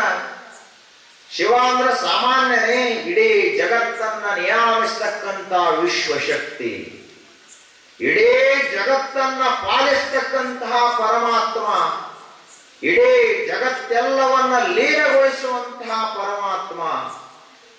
ಅಂತಹ ಈಶ್ವರ ಸದಾಶಿವ ನಂದಿವಾಹ ಆ ಪರಮಾತ್ಮನ ಕುರಿತಾಗಿ ಸ್ಮರಣ ಮಾಡುವುದೇ ಒಂದು ತಪಸ್ಸು. ಶ್ರೀಮನ್ ನಿಜಗುಣ ಶಿವಗಳು ಹೇಳ್ತಾರಲ್ಲ, ಹರನಾಮವನ್ನು ಬಿಡದೆ ಜಪಿಸಬಲ್ಲವರ ಭವ ಮರಣ ಮಾಯಾ ಕರ್ಮ ಮಲಪಾಶ ಬಹುದುರಿತ ಸಂಸಾರ ಸಂತಾಪ ಸಂಚಯ ಒಳೆದು ವರಭೋಗ ಮೋಕ್ಷಬಹುದು. ಮನುಷ್ಯನೇ ಅವ್ರನ್ನ ಇವ್ರನ್ನ ಯಾಕೆ ಬೇಡ್ಕೋತ ಕೂತಿದ್ದಿ ನೀನು? ಹರನಾಮವನ್ನ, ಶಿವನಾಮವನ್ನ, ಪರಮಾತ್ಮನ ನಾಮಸ್ಮರಣೆಯನ್ನ ಬಿಡದೆ ಜಪಿಸು. ಯಾವಾತನು ಆ ರೀತಿಯಾಗಿ ಜಪ ಮಾಡ್ತಾನಲ್ಲ, ಅವನಿಗೇನಾಗುತ್ತದ? ಮರಣ ಮಾಯಾ ಕರ್ಮ ಮಲ ಪಾಶ ಬಂಧ ಬಹುದುರಿತ ಸಂಸಾರದ ಸಂತಾಪ ಕಳೆದು ಹೋಗುತ್ತದ, ಪಾಪ ಅಳಿದು ಹೋಗ್ತದ, ತೊಳೆದು ಹೋಗ್ತದ. ಮತ್ತೇನಾಗ್ತದ? ವರಭೋಗ ಮೋಕ್ಷಬಹುದು. ಈ ಜಗತ್ತನ್ನ ಆಳುವಷ್ಟು ಪರಮಾತ್ಮನ ಕೊಟ್ಟು ಬಿಡ್ತಾನ, ಕೊನೆಗೆ ಮೋಕ್ಷವನ್ನು ಕೊಡುತ್ತಾನೆ. ಆದ್ರೆ ನಮ್ಮದು ಶ್ರೀಮಂತರ ಕಾಲ ಹಿಡಿತೀವಿ ಹೋಗಿ ನಾವು, ಹೊರತು ಗುರುಗಳ ಕಾಲ ಹಿಡಿಯುವುದಿಲ್ಲ, ಪರಮಾತ್ಮನ ಕಾಲ ಹಿಡಿಯುವುದಿಲ್ಲ. ಇದೇ ನಮ್ಮ ದುರುದ್ದೇಶ. ಶಿವ, ಮಹಾದೇವ, ಶಂಕರ, ಪಾರ್ವತೀಧವ, ನಂದಿವಾಹ, ದೇವೇಶಾನುರಕ್ಷ, ವಾಸವನತ, ತಪದಾಂಭೋಜ, ನಗಚಾಪ, ನಿರ್ಮಲ, ನಿರಾತಂಕ, ನೀಲಕಂಠ, ಭುವನೇಶ, ವಿಜಯ, ವೇದಾಂಗ, ವೈಶ್ರವಣ ಸಖ, ಪವಮಾನ, ಪಂಚಮುಖ, ಪಶುಪತಿ, ಸಹಸ್ರಾಕ್ಷ, ಮೇರು ಕಾರ್ಮುಖ, ಕಪರ್ದೆ ಎಂದು ಇಂಥ ಪರಮಾತ್ಮನನ್ನ ಸ್ಮರಣ ಮಾಡು, ನಿನಗೆ ಏನು ಬೇಕೋ ಎಲ್ಲ ಸಿಗುತ್ತದೆ. ಆಗ ಉಪಮನ್ಯು ಋಷಿ ನಿರಂತರವಾಗಿ ತಪಸ್ಸಿನಲ್ಲಿ ಮುಳುಗಿದ. ಅವನ ತಪಸ್ಸು ಮಾಗಿದಾಗ, ತಪಸ್ಸು ಫಲಿತವಾಗುವಂತ ಸಂದರ್ಭ ಬಂದಾಗ, ಒಂದು ದಿವಸ ಅವನ ಎದುರಿಗೆ ಐರಾವತದ ಮೇಲೆ ಒಬ್ಬ ದೇವೇಂದ್ರ, ದೇವಲೋಕವನ್ನ ಆಳ್ತಕ್ಕಂತಹ ದೇವೇಂದ್ರ ಬಂದ. ನಿನಗೆ ಏನು ಬೇಕೋ ಬೇಡ ವರ ಕೊಡ್ತೀನಿ ಅಂತ ಹೇಳಿದ ಇಂದ್ರ ಬಂದು. ಅವಾಗ ಉಪಮನ್ಯು ಋಷಿ ಹೇಳಿದ, ನಾನು ನಿನ್ನನ್ನ ಕುರಿತಾಗಿ ತಪಸ್ಸನ್ನ ಮಾಡಿಲ್ಲ, ಶಿವನ ಹೊರತಾಗಿ ಯಾರು ಬಂದು ನನಗೆ ಏನು ವರ ಕೊಟ್ಟರು ಕೂಡ ಬ್ರಹ್ಮ ಪದವಿಯನೊಲ್ಲೆ, ವಿಷ್ಣು ಪದವಿಯನೊಲ್ಲೆ, ರುದ್ರ ಪದವಿಯನೊಲ್ಲೆ, ನಾನು ಮತ್ತಾವ ಪದವಿಯನೊಲ್ಲೆನಯ್ಯ. ನಿಮ್ಮ ಸದ್ಭಕ್ತರ ನರಿದಿಪ್ಪ ಮಹಾ ಪದವಿಯನೇ ಕರುಣಿಸಯ್ಯ ಅಂತ ಕೂಡಲ ಬಸವಣ್ಣವ್ರು ಹೇಳಿದ್ರಲ್ಲ. ಹಾಗೆ ನನಗೆ ಇಂದ್ರ ಪದವಿ ಬೇಡ, ಚಂದ್ರ ಪದವಿ ಬೇಡ, ವಿಷ್ಣು ಪದವಿ ಬೇಡ, ಬ್ರಹ್ಮ ಪದವಿ ಬೇಡ. ನನಗೆ ನೀನು ಕೊಡುವುದೇ ಆಗಿದ್ರ ಬರೀ ಏನು ಅಂದ್ರ ಪರಮಾತ್ಮನ ಭಕ್ತಿ. ಆಗ ನನಗ ನಿನ್ನ ವರದಿಂದ ಏನು ಬೇಕಾಗಿಲ್ಲ, ನಿನ್ನನ್ನ ಕುರಿತ ನಾನು ತಪಸ್ಸನ್ನ ಮಾಡಿಲ್ಲ. ನಾನು ಇಡೀ ಲೋಕದ ಸೃಷ್ಟಾರನಾದ ಶಿವನನ್ನ ಕುರಿತು ತಪಸ್ಸ ಮಾಡೇನಿ ಅಂತ ಹೇಳಿದ ಉಪಮನ್ಯ ಋಷಿ. ಆಗ ದೇವೇಂದ್ರ ಹೇಳಿದ, ಯಾವನವನು ಶಿವ, ಎಲ್ಲದಾನವ ನಿನ್ನ ಶಿವ, ಅವನಲ್ಲಿ ನನ್ನಷ್ಟು ಸಾಮರ್ಥ್ಯ ಇದೆ, ನನ್ನಂತಹ ಐರಾವತ ಆನೆ ಇದೆ, ನನ್ನಷ್ಟು ಅಷ್ಟಲಕ್ಷ್ಮಿ ಅಂತ ಸಂಪತ್ತಿ ಇದೆ, ಇಡೀ ಜಗತ್ತಿನ ಸಂಪತ್ತೆಲ್ಲ ನನ್ನ ಖಜಾನೆ ಒಳಗದ, ಅವ ಯಾವ ಶಿವ ಅಂತ ಕೇಳಿದ. ಆಗ ಉಪಮನ್ಯು ಋಷಿ ಹೇಳಿದ, ನಿನ್ನ ನಾನು ಕುರಿತು ತಪಸ್ಸು ಮಾಡಿಲ್ಲ, ನಿನ್ ಜೋಡಿ ಮಾತಾಡ್ಬೇಕತ್ತು ನಾನು ಇಚ್ಛೆ ಇಲ್ಲ, ಸುಮ್ಮ ಹೊರಟು ಹೋಗು ಅಂತ ಹೇಳಿದ.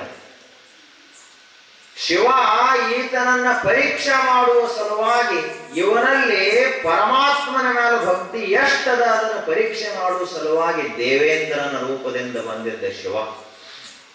ಅದೇ ಕ್ಷಣಕ್ಕೆ ಐರಾವತ ಆನೆ ಹೋಗಿ ನಂದಿ ಆಯಿತು. ಇಂದ್ರನ ಸ್ಥಾನದಲ್ಲಿ ಸಾಕ್ಷಾತ್ ಪಶುಪತಿಯಾದ ಶಿವ ಕುಂತಿದ್ದ. ಶಿವಪಾರ್ವತಿಯರು, ಗಣೇಶ, ಕಾರ್ತಿಕೇಯ, ನಾರದ ಮಹರ್ಷಿಗಳು, ಭೃಗು ಮಹರ್ಷಿಗಳು, ಎಲ್ಲಾ ಮಹರ್ಷಿಗಳಿದ್ರು, ಸಪ್ತ ಋಷಿಗಳು ಇದ್ರು, ದೇವಾನ ದೇವತೆಗಳಿದ್ರು. ಎಲ್ಲರೂ ಬಂದು ಉಪಮನ್ಯುವಿನ ತಪಸ್ಸಿಗೆ ಮೆಚ್ಚಿ ಆಶೀರ್ವಾದ ಮಾಡಲಿಕ್ಕೆ ಬಂದಿದ್ರು. ಆಗ ಶಿವ, ಏಳು ಉಪಮನ್ಯುವೇ ಏಳು, ನಿನ್ನ ತಪಸ್ಸ ಫಲಿಸಿದೆ ಏಳು. ನೀನು ಏನು ವರ ಕೇಳ್ತಿ ಕೇಳು, ಎಲ್ಲ ವರಗಳನ್ನು ಕೊಟ್ಟು ಬಿಡ್ತೇನೆ ಅಂತ ಶಿವ ಹೇಳಿದ. ಆಗ ಉಪಮನ್ಯು ಮಹರ್ಷಿ ಕೇಳಿದ, ಪರಮಾತ್ಮನೇ ಮೊದಲನೇ ವರವಾಗಿ ನನಗ ಎಂದೆಂದಿಗೂ ಕೂಡ ನಿನ್ನಲ್ಲಿ ನನಗ ಪರಮಾತ್ಮನಲ್ಲಿ ಭಕ್ತಿ ಕಡಿಮೆಯಾಗದಂತೆ ದಿನ ದಿನಕ್ಕೆ ಹೆಚ್ಚಾಗುವಂತೆ ವರವನ್ನು ಕೊಡು. ಭಕ್ತಿ ಹೆಚ್ಚಾಗಬೇಕು, ಕಡಿಮೆ ಆಗಬಾರದು. ಅಹಂಕಾರ ಕಡಿಮೆ ಆಗಬೇಕು, ಹೆಚ್ಚಾಗಬಾರದು. ನಮ್ಮದು ಉಲ್ಟಾ, ಅಹಂಕಾರ ಹೆಚ್ಚಾಗುತ್ತದೆ, ಭಕ್ತಿ ಕಡಿಮೆ ಆಗುತ್ತದೆ. ಋಷಿಗಳದು ಭಕ್ತಿ ಹೆಚ್ಚಾತು, ಅಹಂಕಾರ ಶೂನ್ಯವಾಗಿ ಹೋಯಿತು, ಅದಕ್ಕೆ ಅವರು ಜ್ಞಾನಿಗಳಾದರು. ವರ, ಮೊದಲನೇ ವರ ಏನು ಕೇಳಿದ ಉಪಮನ್ಯು? ಪರಮಾತ್ಮನೇ ದಿನಕ್ಕೆ ನನ್ನಲ್ಲಿರುವ ಭಕ್ತಿ ಹೆಚ್ಚಾಕೋತು ಹೋಗಲಿ, ಪರಮಾತ್ಮನಲ್ಲಿರುವ ನಿಷ್ಠಾ ಹೆಚ್ಚಾಗಲಿ ನಂದು. ಇದು ಮೊದಲನೇ ಎರಡನೇ ವರವಾಗಿ ಕೇಳಿದ, ನನಗ ಹಿಂದೆ ಏನಾಗಿದೆಯೋ, ಮುಂದೆ ಏನಾಗುವುದಿದೆಯೋ, ಇವತ್ತು ಏನು ನಡೆದಿದೆಯೋ ಜಗತ್ತಿನಲ್ಲಿ ಅದೆಲ್ಲವೂ ಪ್ರತ್ಯಕ್ಷವಾಗಲಿ, ಅದೆಲ್ಲದರ ಜ್ಞಾನ ನನಗೆ ಉಂಟಾಗಲಿ. ಭೂತಕಾಲದ ಜ್ಞಾನ, ಭವಿಷ್ಯತ್ ಕಾಲದ ಜ್ಞಾನ, ವರ್ತಮಾನ ಕಾಲದ ಜ್ಞಾನ, ಈ ಮೂರೂ ಕಾಲಗಳ ಜ್ಞಾನ ನನಗೆ ಸ್ಪಷ್ಟವಾಗಿ ಆಗಲಿ, ಈ ವರವನ್ನು ಕೊಡುವಂತೆ ಕೇಳಿದೆ. ತಥಾಸ್ತು ಅಂದ ಶಿವ. ಮೂರನೇ ವರವಾಗಿ ಕೇಳಿದ, ಯಾವಾಗಲೂ ಇಷ್ಟ ಬಡತನದಿಂದ ಬೆಂದು ನೊಂದಿರುವಂಥ ನಮ್ಮ ಪರಿವಾರಕ್ಕೆ, ನನಗೆ ಎಂದಿಗೂ ಕೂಡ ಬಡತನ ಬರದಂತೆ ಆಗಲಿ. ಸದಾ ನಮ್ಮ ಆಶ್ರಮದಲ್ಲಿ, ಸದಾ ನಮ್ಮ ಪರಿವಾರದಲ್ಲಿ ಅನ್ನ ಸಮೃದ್ಧಿ ಉಂಟಾಗಲಿ, ಸದಾ ಕ್ಷೀರ ಸಮೃದ್ಧಿ, ಹಾಲಿನ ಹೊಳೆ ಹರಿಯಲಿ ಅಂತ ಪ್ರಾರ್ಥಿಸಿದ. ತಥಾಸ್ತು ಅಂದ ಶಿವ. ಇನ್ನು ಕೊನೆಯದಾಗಿ ಒಂದು ಕೇಳ್ತೇನೆ, ಸದಾ ಕಾಲದಲ್ಲಿಯೂ ನೀನು ನಾನು ಕರೆದಾಗ ಬರಬೇಕು, ನಾನು ಸ್ಮರಿಸಿದಾಗ ಪ್ರತ್ಯಕ್ಷ ಆಗಬೇಕು, ಈ ವರವನ್ನು ಕೊಡು ಅಂತ ಕೇಳಿದ. ಶಿವ ತಥಾಸ್ತು ಅಂದ. ಇನ್ನು ಪರಮಾತ್ಮ ಹೇಳಿದ ಶಿವ ಆತನಿಗೆ, ನೀನು ಇಷ್ಟೇ ಅಲ್ಲದೆ ಲೋಕದಲ್ಲಿ ದಿವ್ಯ ತೇಜಸ್ವಿಯಾಗಿ ನೀ ಜಗತ್ತಿನಲ್ಲಿ ಬೆಳಗತಿ, ನಿನ್ನ ಕೀರ್ತಿ ಯುಗ ಯುಗಾಂತರಗಳವರೆಗೂ ಉಳಿತದ ಈ ಲೋಕದಲ್ಲಿ. ಈಗ ಕೃತಯುಗ ಇದ್ರೆ ಕಲಿಯುಗ ಬಂದು ಮತ್ತೆ ಹೊಳ್ಳಿ ಕೃತಯುಗ ಬಂದರೂ ಕೂಡ ನಿನ್ನ ಕೀರ್ತಿ ಮಾಸಿರುವುದಿಲ್ಲ ಈ ಜಗತ್ತಿನಲ್ಲಿ. ಅದರಂತೆ ಶಿವ ವರ ಕೊಟ್ಟಂತೆ ಇವತ್ತು ಕಲಿಯುಗದಾಗ ನಾವು ನೆನೆಸ್ತಾ ಇದೀವಿ. ಉಪಮನ್ಯು ಯಾರೋ ಏನೋ, ಆದ್ರೆ ಇವತ್ತು ನಾವು ನೆನೆಸ್ತೀವಿ ಶಿವನ ವರದ ಪರಿಣಾಮ. ನೀನು ಬ್ರಹ್ಮಜ್ಞಾನ ಸಂಪನ್ನನಾಗುತ್ತೆ, ನಿನ್ನ ಮಾತೇ ಈ ಜಗತ್ತಿನಲ್ಲಿ ಮಂತ್ರವಾಗುತ್ತದ, ನೀನು ನಡೆದದ್ದೇ ದಾರಿಯಾಗುತ್ತದ. ಮುಂದೆ ಬರುವಂತಹ ಎಷ್ಟೋ ಜನ ಶಿವಭಕ್ತರಿಗೆ ನಿನ್ನ ಮಾರ್ಗ ಅದು ದೇವ ಮಾರ್ಗವಾಗುತ್ತದ ಅಂತ ಆಶೀರ್ವಾದ ಮಾಡಿದ ಶಿವ. ನೋಡ್ರಿ, ಈ ರೀತಿ ಒಮ್ಮೆರೆ ಆಶೀರ್ವಾದ ಆಗ್ಬೇಕು ಜೀವನದಾಗ. ಬರೀ ಮಾವ ಆಶೀರ್ವಾದ ಮಾಡಿದ್ರೆ ಅಲ್ಲ, ಅದಕ್ಕೆ ಆಶೀರ್ವಾದ ಅನ್ನಂಗಿಲ್ಲ. ಅಳಿಯ ದೇವರು, ಅಳಿಯ ದೇವರಿಗೆ ಮಾವ ದೇವರು ಆಶೀರ್ವಾದ ಮಾಡಿದ, ಅದಕ್ಕೆ ಆಶೀರ್ವಾದ ಅನ್ನೋದಿಲ್ಲ. ಗುರುಗಳು ನಮ್ಮ ಸೇವಾ ಮೆಚ್ಚಿ ತಮ್ಮ ಎರಡೂ ಹಸ್ತಗಳಿಂದ ನಿನಗೆ ಒಳ್ಳೆಯದಾಗಲಿ, ನೀನು ಒಳ್ಳೆಯ ಮನುಷ್ಯನಾಗಿ ಜಗತ್ತಿನಲ್ಲಿ ಕೀರ್ತಿವಂತನಾಗುವಂತ ಗುರುಗಳು ಒಂದು ಸಾರಿ ತಮ್ಮ ಮುಖದಿಂದ ಬಂತು ಅಂದ್ರೆ ಅದಕ್ಕೆ ಆಶೀರ್ವಾದ ಅಂತ ಕರೀತಾರೆ. ಒಮ್ಮೆ ನಮ್ಮ ಒಳಗಿರುವಂತ ಅಂತರಾತ್ಮ, ನೀನು ಚಲೋ ತಂಗಿ ಬದುಕಿದಪ್ಪ ಈ ಜಗತ್ತಿನಲ್ಲಿ, ಯಾರಿಗೇನು ಕೆಟ್ಟದ್ದನ್ನ ಮಾಡಲಿಲ್ಲ, ಒಳ್ಳೆಯವನಾಗೇ ಬದುಕಿದೆ, ಅದಕ್ಕ ನಾ ನಿನಗೆ ಮೆಚ್ಚುತ್ತೀನಿ ಅಂತ ಒಳಗಿರುವ ಪರಮಾತ್ಮ ಮೆಚ್ಚಿದ ಅಂದ್ರ ಅದು ನಿಜವಾದ ಆಶೀರ್ವಾದ. ಲೋಕದಲ್ಲಿರುವ ಜನ ಎಲ್ಲರ ಕಾಲು ಬಿಡ್ಕೋತ ಹೋಗ್ತಿರ್ತಾರೆ. ಸಣ್ಣವ್ರು ಯಾರ್ಯಾರು ಇರ್ತಾರ ಅವ್ರು ದೊಡ್ಡವ್ರ ಕಾಲು ಬಿಡ್ಕೋತ ಹೋಗ್ತಾರೆ. ಅವಾಗ ಅವ್ರೇನ್ ಹೇಳ್ತಾರ, ನೀನು ಸೌಭಾಗ್ಯವತಿ ಆಗು, ನೀನು ಆಯುಷ್ಯವಂತನಾಗು, ನೀನು 8 ಮಕ್ಕಳ ತಂದೆಯಾಗು, 8 ಮಕ್ಕಳ ತಾಯಿಯಾಗು, ಇದೇ ಆಶೀರ್ವಾದ ಮಾಡ್ತಾರ. ತೂಗು ತೊಟ್ಟಿಲಾಗಲಿ, ಬೆಳ್ಳಿ ಬಟ್ಲಾಗಲಿ, ಮನೆ ತುಂಬ ಮಕ್ಕಳಾಗಲಿ, ಒಟ್ಟ ತೊಟ್ಟಿದ ಕಟ್ಟಿದ ತೊಟ್ಲಾಗ್ತಾರೆ, ಬಿಚ್ಚುದ ಬೇಡದ, ಹಿಂಗಾಗ್ಲಿ ಅಂತ ಆಶೀರ್ವಾದ ಮಾಡ್ತಾರೆ. ಇದಕ್ಕೆ ಆಶೀರ್ವಾದ ಅನ್ನೋದಿಲ್ಲ. ನಮ್ಮ ದೈಹಿಕ, ಮಾನಸಿಕ, ಬೌದ್ಧಿಕ, ಆಧ್ಯಾತ್ಮಿಕ, ಸಾಮಾಜಿಕ, ಶೈಕ್ಷಣಿಕ ಎಲ್ಲಾ ರೀತಿಯ ಸೌಖ್ಯಗಳು ಉಂಟಾಗಬೇಕು. ಅದಕ್ಕೆ ನಿಜವಾದ ಆಶೀರ್ವಾದ ಕ್ಷೇಮ, ಕಲ್ಯಾಣ, ಮಂಗಳ ಅಂತ ಕರೀತಾರೆ. ಆಗ ಉಪಮನ್ಯುವಿಗೆ ಆ ರೀತಿ ಆಶೀರ್ವಾದ ಮಾಡಿ ಶಿವ ಹೊರಟು ಹೋದ. ಉಪಮನ್ಯುವಾದರೂ ನಿರಂತರ ತಪಸ್ಸಿನಲ್ಲಿ ಮುಳುಗಿದ. ಮನೆಗೆ ಬಂದು ತಂದೆ ತಾಯಿಗಳಿಗೆ ನಮಸ್ಕಾರ ಮಾಡಿ ಶಿವ ವರ ಕೊಟ್ಟದ್ದನ್ನು ಹೇಳಿದ. ಅವ್ರಿಗೆ ಎಷ್ಟು ಸಂತೋಷ. ಈಗಿನ ಅವ್ರ ಮನೆಗೆ ಲಗ್ನ ಆಗಿ ಬಂದ್ರು ಅಂದ್ರೆ ಬಹಳ ಸಂತೋಷ ಆಗ್ತದ. ಆದ್ರೆ ಆ ಋಷಿಗೆ, ಆ ವ್ಯಾಘ್ರಪಾದ ಮಹರ್ಷಿಗೆ ಮಗ ಶಿವನನ್ನ ಸಾಕ್ಷಾತ್ಕಾರ ಮಾಡಿಕೊಂಡು ಮನೆಗೆ ವರ ತಗೊಂಡು ಬಂದಲ್ಲ ಅಂತ ಅವ್ರಿಗೆ ಸಂತೋಷ ಆಯ್ತು. ಆ ಬಳಿಕ ಒಂದು ಆಶ್ರಮವನ್ನ ಹಿಮಾಲಯ ಪರ್ವತದಲ್ಲಿ ಒಂದು ಆಶ್ರಮವನ್ನು ಕಟ್ಟಿಕೊಂಡು ಅದೇ ಆಶ್ರಮದಲ್ಲಿ ನಿರಂತರ ಶಿವ ಧ್ಯಾನದಲ್ಲಿ ಮುಳುಗಿದ.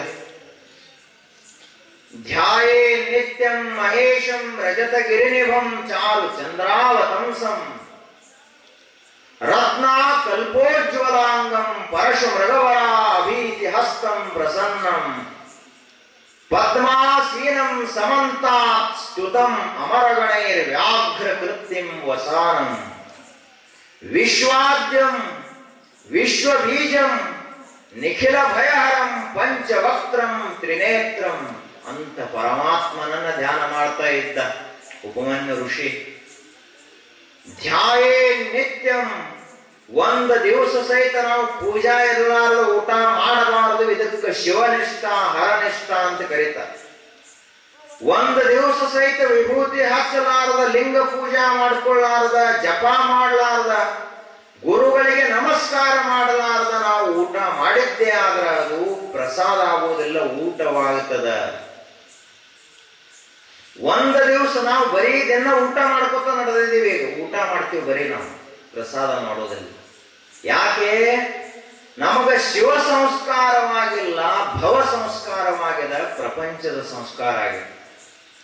ಆದರೆ ಇಲ್ಲಿ ಉಪಮನ್ಯು ಋಷಿ ಪ್ರತಿನಿತ್ಯದಲ್ಲಿಯೂ ದೇವ ಧ್ಯಾನದಲ್ಲಿ ಮುಳುಗಿದ್ದ. ಹಿಮಾಲಯ ಪರ್ವತ ಇವತ್ತಿಗೂ ಅಲ್ಲಿ ಆ ಶಕ್ತಿ ಅದ, ಋಷಿಮುನಿಗಳ ತಪಸ್ಸಿನ ಶಕ್ತಿ ಅದ. ಇಲ್ಲಿ ಒಂದು ವರ್ಷ ಜಪ ಮಾಡೋದು ಅಷ್ಟೇ, ಅಲ್ಲಿ ಒಂದು ತಿಂಗಳು ಮಾಡೋದು ಅಷ್ಟೇ. ಯಾಕೆ ಅಂದ್ರೆ ಹಿಮಾಲಯದಲ್ಲಿ ಮೊದಲು ನಮ್ಮ ಶರೀರ ತಂಪು ತಡ್ಕೋಬೇಕು, ಅದು ಮೊದಲನೇ ತಪಸ್ಸು. ಇಲ್ಲಿ ಸ್ವಲ್ಪ ತಂಡಿ ಬಿಟ್ರನ 4 ರಂಗ ಹೊತ್ಕೋತಾನೆ ಮನುಷ್ಯ. ಇನ್ನ ಮಳೆ ಅಲ್ಲೇ ಬರ್ಲಾಕ ಇಲ್ಲಿ ಮನ್ಯಾಗ ಚಾದ ಒಲೆ ಹೊತ್ತಿಸ್ತಾನ. ಇನ್ನ ತಂಪು ಗಾಳಿ ಬಿಟ್ಟೈತೆ ಅನ್ನೋದ್ರೊಳಗೆ ಕಿವಿ ಪ್ಯಾಕ್ ಎಲ್ಲಾ ಪ್ಯಾಕ್ ಬರೀ 2 ಕಣ್ಣು ಅಟ್ಟ ಬಿಟ್ಕೊಂಡು ಹೊರಗೆ ಬರ್ತಾನ. ಇಂಥವನಿಗೆ ಎಂದ ತಪಸ್ಸು ಸಾಧ್ಯ ಆದ? ಹಿಮಾಲಯ ಅಂದ್ರೆ ಹಿಮಾಲಯ. ಅಂತಲ್ಲಿ ಋಷಿಮುನಿಗಳು ತಪಸ್ಸು ಮಾಡ್ತಿದ್ರು. ಅವಾಗ ಒಂದು ದಿನ ಶ್ರೀಕೃಷ್ಣ ಪರಮಾತ್ಮ ಆತ ದ್ವಾಪರಯುಗ ಬಂತು, ಉಪಮನ್ಯು ಋಷಿಗೆ ಸಾವಿಲ್ಲ. ಕೃತಯುಗ ದಾಟಿತು, ತ್ರೇತಾಯುಗ ಹೋಯಿತು, ದ್ವಾಪರಯುಗ ಬಂತು. ಶ್ರೀಕೃಷ್ಣ ಪರಮಾತ್ಮ ತನ್ನ 8 ಮಂದಿ ಪತ್ನಿಯರಲ್ಲಿ ಜಾಂಬವತಿ ಅಂತ ಒಬ್ಬಳಿದ್ಲು. ಆಕೆ ಒಂದು ದಿವಸ ಕೃಷ್ಣನ ಹತ್ತಿರ ಬಂದು ಒಂದು ಮಾತು ಹೇಳಿದ್ರು, ನಮಗೂ ಒಂದು ಮಗು ಆಗಬೇಕಲ್ರಿ, ನಮಗೂ ಒಬ್ಬ ಪುತ್ರನಾಗಬೇಕು ಅಂತ ಕೇಳ್ಕೊಂಡು. ಕೃಷ್ಣ ಪರಮಾತ್ಮ ಹೇಳಿದ, ಅದು ಆಗಬೇಕಾದ್ರೆ ಬಹಳ ಕಠಿಣದ ಅಂತ ಹೇಳಿದವ. ಯಾಕೆ ಅಂದ್ರ ಬರೀ ಜಗತ್ತಿನಲ್ಲಿ ಎಲ್ಲರ ಗತ್ಲೆ ಮಕ್ಕಳಾದ್ರೆ ಉಪಯೋಗ ಇಲ್ಲ. ಅದಕ್ಕೆ ಮಕ್ಕಳತ್ತಾರೇನೋ, ಸಗಣಕ್ಕೆ ಸಾಸಿರ ಒಳ ಹುಟ್ಟವೇ ದೇವ ಬೈದ್ರವರು ಬಸವಣ್ಣವ್ರು. ಸಗಣಿ ಒಳಗೆ ಸಾವಿರಾರು ಹುಳ ಹುಟ್ಟತಾವ, ಓಕೆ. ನಾ ಇದನ್ನಂತಾರೇನು? ಶಿವಚಿಂತೆ ಶಿವ ಜ್ಞಾನ ಇರ್ಲಾರಂತ ಮಕ್ಕಳವರೇನು? ಮಕ್ಕಳೇನು? ಗುರುಗಳಿಗೆ ತಲೆಬಾಗದಂತ ತಲೆ, ಅದು ಒಂದು ತಲೆ ಏನು? ಗುರುಗಳಿಗೆ ಸೇವಾ ಮಾಡದಂತ ಕೈಗಳು ಕೈ ಏನು? ಪೂಜಾ ಮಾಡದಂತ ಕೈ, ಅದಕ್ಕೆ ಕೈ ಅಂತಾರೇನು? ಮನುಷ್ಯನಾಗಿ ಬಂದ ಬಳಿಕ ಭಕ್ತಿ ಪಕ್ಷವಿಲ್ಲದಿದ್ದಡೆ ಕಾಗೆ ಕೋಳಿಯಿಂದ ಕರಕಷ್ಟ ಕೂಡಲ ಸಂಗಮ ದೇವ. ಕಾಗೆ ಕೋಳಿಗಳಿಗಿಂತ ಇವನ ಜನ್ಮ ಕಡೆ ಅಂತ ಹೇಳ್ತಾರ. ಅದಕ್ಕ ಶ್ರೀಕೃಷ್ಣ ಪರಮಾತ್ಮ ಜಾಂಬವತಿಗೆ ಹೇಳಿದ, ಸಾಮಾನ್ಯ ಮಗು ಆದ್ರೆ ಉಪಯೋಗ ಇಲ್ಲ, ಬೇಡ ಅಂದ. ಮಕ್ಕಳು ಬೇಡ. ಹಾಗಾದ್ರೆ ಏನ್ ಮಾಡುವುದು? 12 ವರ್ಷ ನೀನು ಬ್ರಹ್ಮಚರ್ಯದಿಂದಿರು, ನಾನು 12 ವರ್ಷ ಹಿಮಾಲಯದಲ್ಲಿ ಬ್ರಹ್ಮಚರ್ಯದಿಂದ ತಪಸ್ಸು ಮಾಡಿ ಬರ್ತೀನಿ. ಶಿವನ ಒಲುಮೆಯನ್ನು ಪಡೆದು ಬರ್ತೀನಿ, ಶಿವನ ಸಾಕ್ಷಾತ್ಕಾರ ಮಾಡಿಕೊಂಡು ಬರ್ತೀನಿ. ಅವಾಗೇನು ಮಗು ಹುಟ್ಟುತ್ತದಲ್ಲ, ಅದು ಇಡೀ ಜಗತ್ತಿಗೆ ಬೆಳಕನ್ನು ತೋರಿಸುವಂತಹದ್ದಾಗುತ್ತದೆ. ಇಡೀ ಜಗತ್ತಿಗೆ ಗುರುವಾಗುವ ಸಾಮರ್ಥ್ಯ ಹುಡುಗನಿಗೆ ಬರ್ತದ. ಅಂಥ ಮಗು ನಮಗೆ ಬೇಕು ಅಂತ ಕೃಷ್ಣ ಪರಮಾತ್ಮ ಹೇಳಿ. ಆಯ್ತು, ಜಾಂಬವತಿ ಹೇಳಿದ್ಲು, ಆಯ್ತು ನಿಮ್ಮ ಇಚ್ಛೆ ಇದ್ದಂತೆ ಆಗಲಿ ಅಂತ ಹೇಳಿದ್ಲು. ಆಕೆ ಮನೆಯಲ್ಲಿ ತಪಸ್ಸು ಮಾಡಿದ್ಲು. ಕೃಷ್ಣ ಹಿಮಾಲಯಕ್ಕೆ ಹೋದ. ಉಪಮನ್ಯು ಋಷಿಗಳ ಹತ್ತಿರ ಹೋದ. ಅವರಿಗೆ ನಮಸ್ಕಾರ ಮಾಡಿದ. ಋಷಿಗಳು ನೋಡಿದರು, ಇಡೀ ವಿಶ್ವವನ್ನ ನಿರ್ಮಾಣ ಮಾಡತಕ್ಕಂತಹ, ವಿಶ್ವವನ್ನ ಪಾಲನೆ ಮಾಡುವಂತಹ ವಿಷ್ಣು ಭಗವಂತನೇ, ನಾರಾಯಣ ವಾಸುದೇವನೇ ನೀನಿರುವಾಗ ನನ್ನ ಕಡೆಗೆ ಯಾಕೆ ಬಂದೆ? ಅವಾಗ ಇದು ನಿನ್ನ ಲೀಲೆ ಅದ. ನೀ ತಪಸ್ಸು ಮಾಡುವುದಂದ್ರೆ ಏನು? ಪರಮಾತ್ಮ ತಪಸ್ಸು ಮಾಡುವುದಂದ್ರೆ ಏನು? ಆತ ಸದಾ ಓಂಕಾರ ಸ್ವರೂಪ, ಸದಾ ನಾದ ಸ್ವರೂಪ, ಬಿಂದು ಸ್ವರೂಪ, ಕಲಾ ಸ್ವರೂಪ, ಸಚ್ಚಿತ್ ಆನಂದ ನಿತ್ಯ ಪರಿಪೂರ್ಣ ಸ್ವರೂಪನಾದಂಥವನೇ, ಸನಾತನನಾದಂಥವನೇ ನೀನಿರುವಾಗ ಮತ್ತೆ ನೀ ತಪಸ್ಸು ಯಾರ ತಪಸ್ಸು ಮಾಡವನಿ ಅಂತ ಕೇಳಿದ್ರು ಉಪಮನ್ಯು ಋಷಿಗಳು. ಆಗ ಕೃಷ್ಣ ಪರಮಾತ್ಮ ಹೇಳಿದ, ನಾನು ದೇವಾದಿದೇವನಾದ ಮಹಾದೇವನಾದ ಶಿವನ ಕುರಿತು ತಪಸ್ಸು ಮಾಡ್ತೇನೆ. ಆಯ್ತು, ಸ್ವಲ್ಪ ತಾವು ಶಿವನ ಮಹಿಮೆಯನ್ನು ಹೇಳ್ರಿ, ಯಾಕಂದ್ರೆ ಶಿವನ ಸಾಕ್ಷಾತ್ಕಾರ ಮಾಡ್ಕೊಂಡವರದಿರಿ. ಆಯ್ತು, ಉಪಮನ್ಯು ಋಷಿಗಳು 8 ದಿವಸಗಳ ಕಾಲ ಶಿವನ ಮಹಿಮೆಯನ್ನು ಹೇಳಿದರು. ತತ್ ಪರಿಣಾಮವಾಗಿ ಕೃಷ್ಣ ಪರಮಾತ್ಮ ತನ್ಮಯತೆಯಿಂದ ಕೇಳಿದ. 8 ದಿವಸ ಆದವರು ಹೇಳಿದರು. ಇವ 8 ದಿವಸ 8 ನಿಮಿಷ ಆದಂಗ ಕೇಳಿದ. ಕೃಷ್ಣನಿಗೆ ಬರೀ 8 ನಿಮಿಷ ಆದಂಗ ಆತದು. ಯಾಕೆ ಅದರೊಳಗೆ ಮುಳುಗಿ ಕೇಳ್ತದೆ. ಈಗ ಮಕ್ಕಳು ನೋಡ್ರಿ, ಮೊಬೈಲ್ದಲ್ಲೇ ಮುಳುಗಿದ್ರು ಅಂದ್ರ, ಯಾವ್ದಾದ್ರು ನೋಡ್ಕೋತದ್ರಲ್ಲಿ ಮುಳುಗಿದ್ರು ಅಂದ್ರ, ಏನ ಈಗ ಕೂತೇನೆ ಅಂತ ಅವ್ರಿಗೆ ಅನಿಸಿರ್ತದ, ಮಧ್ಯಾಹ್ನ 2 ಆಗಿರ್ತದೆ. ಇವರು ಮೊಬೈಲ್ದಾಗ ಮುಳುಗಿದ್ರು, ಅವ ಕೃಷ್ಣ ಶ್ರವಣದಲ್ಲಿ ಮುಳುಗಿದ. ಆ ಬಳಿಕ ಕೃಷ್ಣ ಪರಮಾತ್ಮ ತಪಸ್ಸಿನಲ್ಲಿ ಮುಳುಗಿದ. ದೇವರನ್ನ ಕರೆದ್ರೆ ಬರೋದು ಎಷ್ಟು ಸರಳ, ಬಹಳ ಸರಳ. ಶಿವ ಬಂದಾಗ ಶಿವನಿಗೆ ತನ್ನ ಮನದಿಂಗಿತವನ್ನು ಹೇಳಿದ ಕೃಷ್ಣ ಪರಮಾತ್ಮ. ಶಿವ ತಥಾಸ್ತು ಅಂತ ವರವನ್ನು ಕೊಟ್ಟ. ತತ್ ಪರಿಣಾಮವಾಗಿ ಕೃಷ್ಣ ಪರಮಾತ್ಮ ಮತ್ತೆ ಮನೆಗೆ ಹೋಗಿ ಒಬ್ಬ ಯೋಗ್ಯನಾದಂಥ ಮಗನಿಗೆ ಜನ್ಮ ಕೊಟ್ಟ. ಇದು ಎಲ್ಲ ಗೃಹಸ್ಥರಿಗೆ ಒಂದು ಪಾಠ ಇದೆ. ಯಾಕೆ ಚರಿತ್ರೆಗಳನ್ನ ಕೇಳಬೇಕು ಅಂದ್ರ ಇದರಲ್ಲಿ ಒಂದು ದೊಡ್ಡ ಸಂದೇಶ ಇರ್ತದೆ, ಗೊತ್ತಾಗೋದಿಲ್ಲ ನಮಗ್. ಏನು ಸಂದೇಶ? ನಿಮಗೂ ಯೋಗ್ಯ ಮಕ್ಕಳು ಹುಟ್ಟಬೇಕು ಅಂದ್ರ ನಿಯಮ ಅದ. ಬ್ರಹ್ಮಚಾರಿ ಆದಂಥವನು ಪರಮಾತ್ಮನ ಸಾಕ್ಷಾತ್ಕಾರವನ್ನು ಹೊಂದಬೇಕಾದ್ರ ತನ್ನ ಮನಸ್ಸನ್ನ ನಿರ್ವಿಕಾರವಾಗಿ ಇಡಬೇಕು. ಸದಾ ಮೀಸಲಾಗಿ ತನ್ನ ಚಾರಿತ್ರ್ಯವನ್ನು ಕಾಯ್ಕೊಂಡು ಹೋಗಬೇಕು. ಅವನಿಗೆ ಬ್ರಹ್ಮ ಜ್ಞಾನ ಆಗುತ್ತದೆ.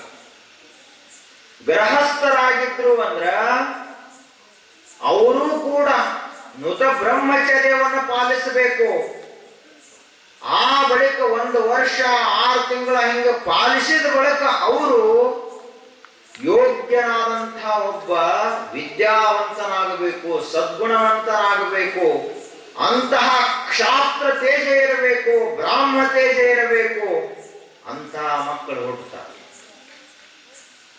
ಈಗೂ ಹುಟ್ಟ್ಯಾರ ಜಗತ್ತಿನೊಳಗೆ ಬಹಳ ಜನ ಹುಡುಕ ಮಕ್ಕಳು ಹುಟ್ಟ್ಯಾವ. ಬರೀ ಎಲ್ಲಿಪ್ಪ ಇವು ಹುಡುಗರನ್ನ ಎಲ್ಲಿ ಹುಡುಕಾಡುವುದು? ದಬಾದಾಗ ಹುಡುಕಾಡುದು. ಎಲ್ಲ ಹುಡುಗರು ಅಲ್ಲೇ ಸಿಗ್ತಾವ.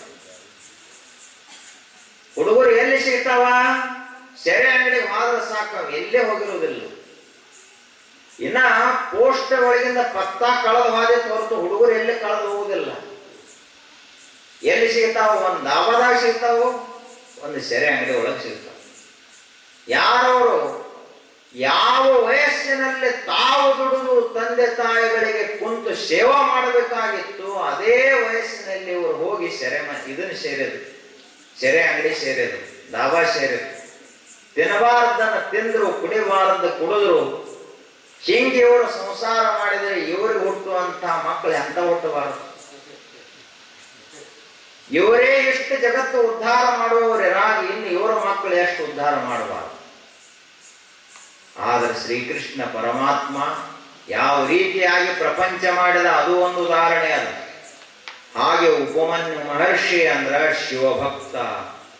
ನಾವು ಆ ರೀತಿ ಶಿವಭಕ್ತರಾಗಬೇಕು. ಆವಾಗ ನಮಗ ನಿಜವಾಗಿಯೂ ಕಲ್ಯಾಣ ಆಗ್ತದ. ಈ ಚರಿತ್ರೆ ಅಧ್ಯಾತ್ಮ ಅಂದ್ರೆ ಇದೇನೋ ಒಂದು ಕಾದಂಬರಿ ಅಲ್ಲ, ಪುರಾಣದ ಕಥೆಯಲ್ಲ, ವಾಸ್ತವ ಸತ್ಯ ಇದು, ಸುಳ್ಳಲ್ಲ. ಆ ರೀತಿಯಾಗಿ ನಾವು ಪಾಲಿಸಿದೀವಿ ಅಂದ್ರೆ ನಮಗೂ ಅದೇ ರೀತಿ ಆಗ್ತದ.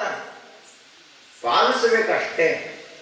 ಪಾಲಿಸಿದಾಗ ನಮ್ಮೆಲ್ಲರಿಗೂ ಸದ್ಗತಿ ಆಗ್ತದ ಅಂತ ಹೇಳ್ತಾ ಒಂದೆರಡು ಮಾತುಗಳು ಸದ್ಗುರು ಚರಣಕ್ಕೆ ಸಮರ್ಪಣೆ.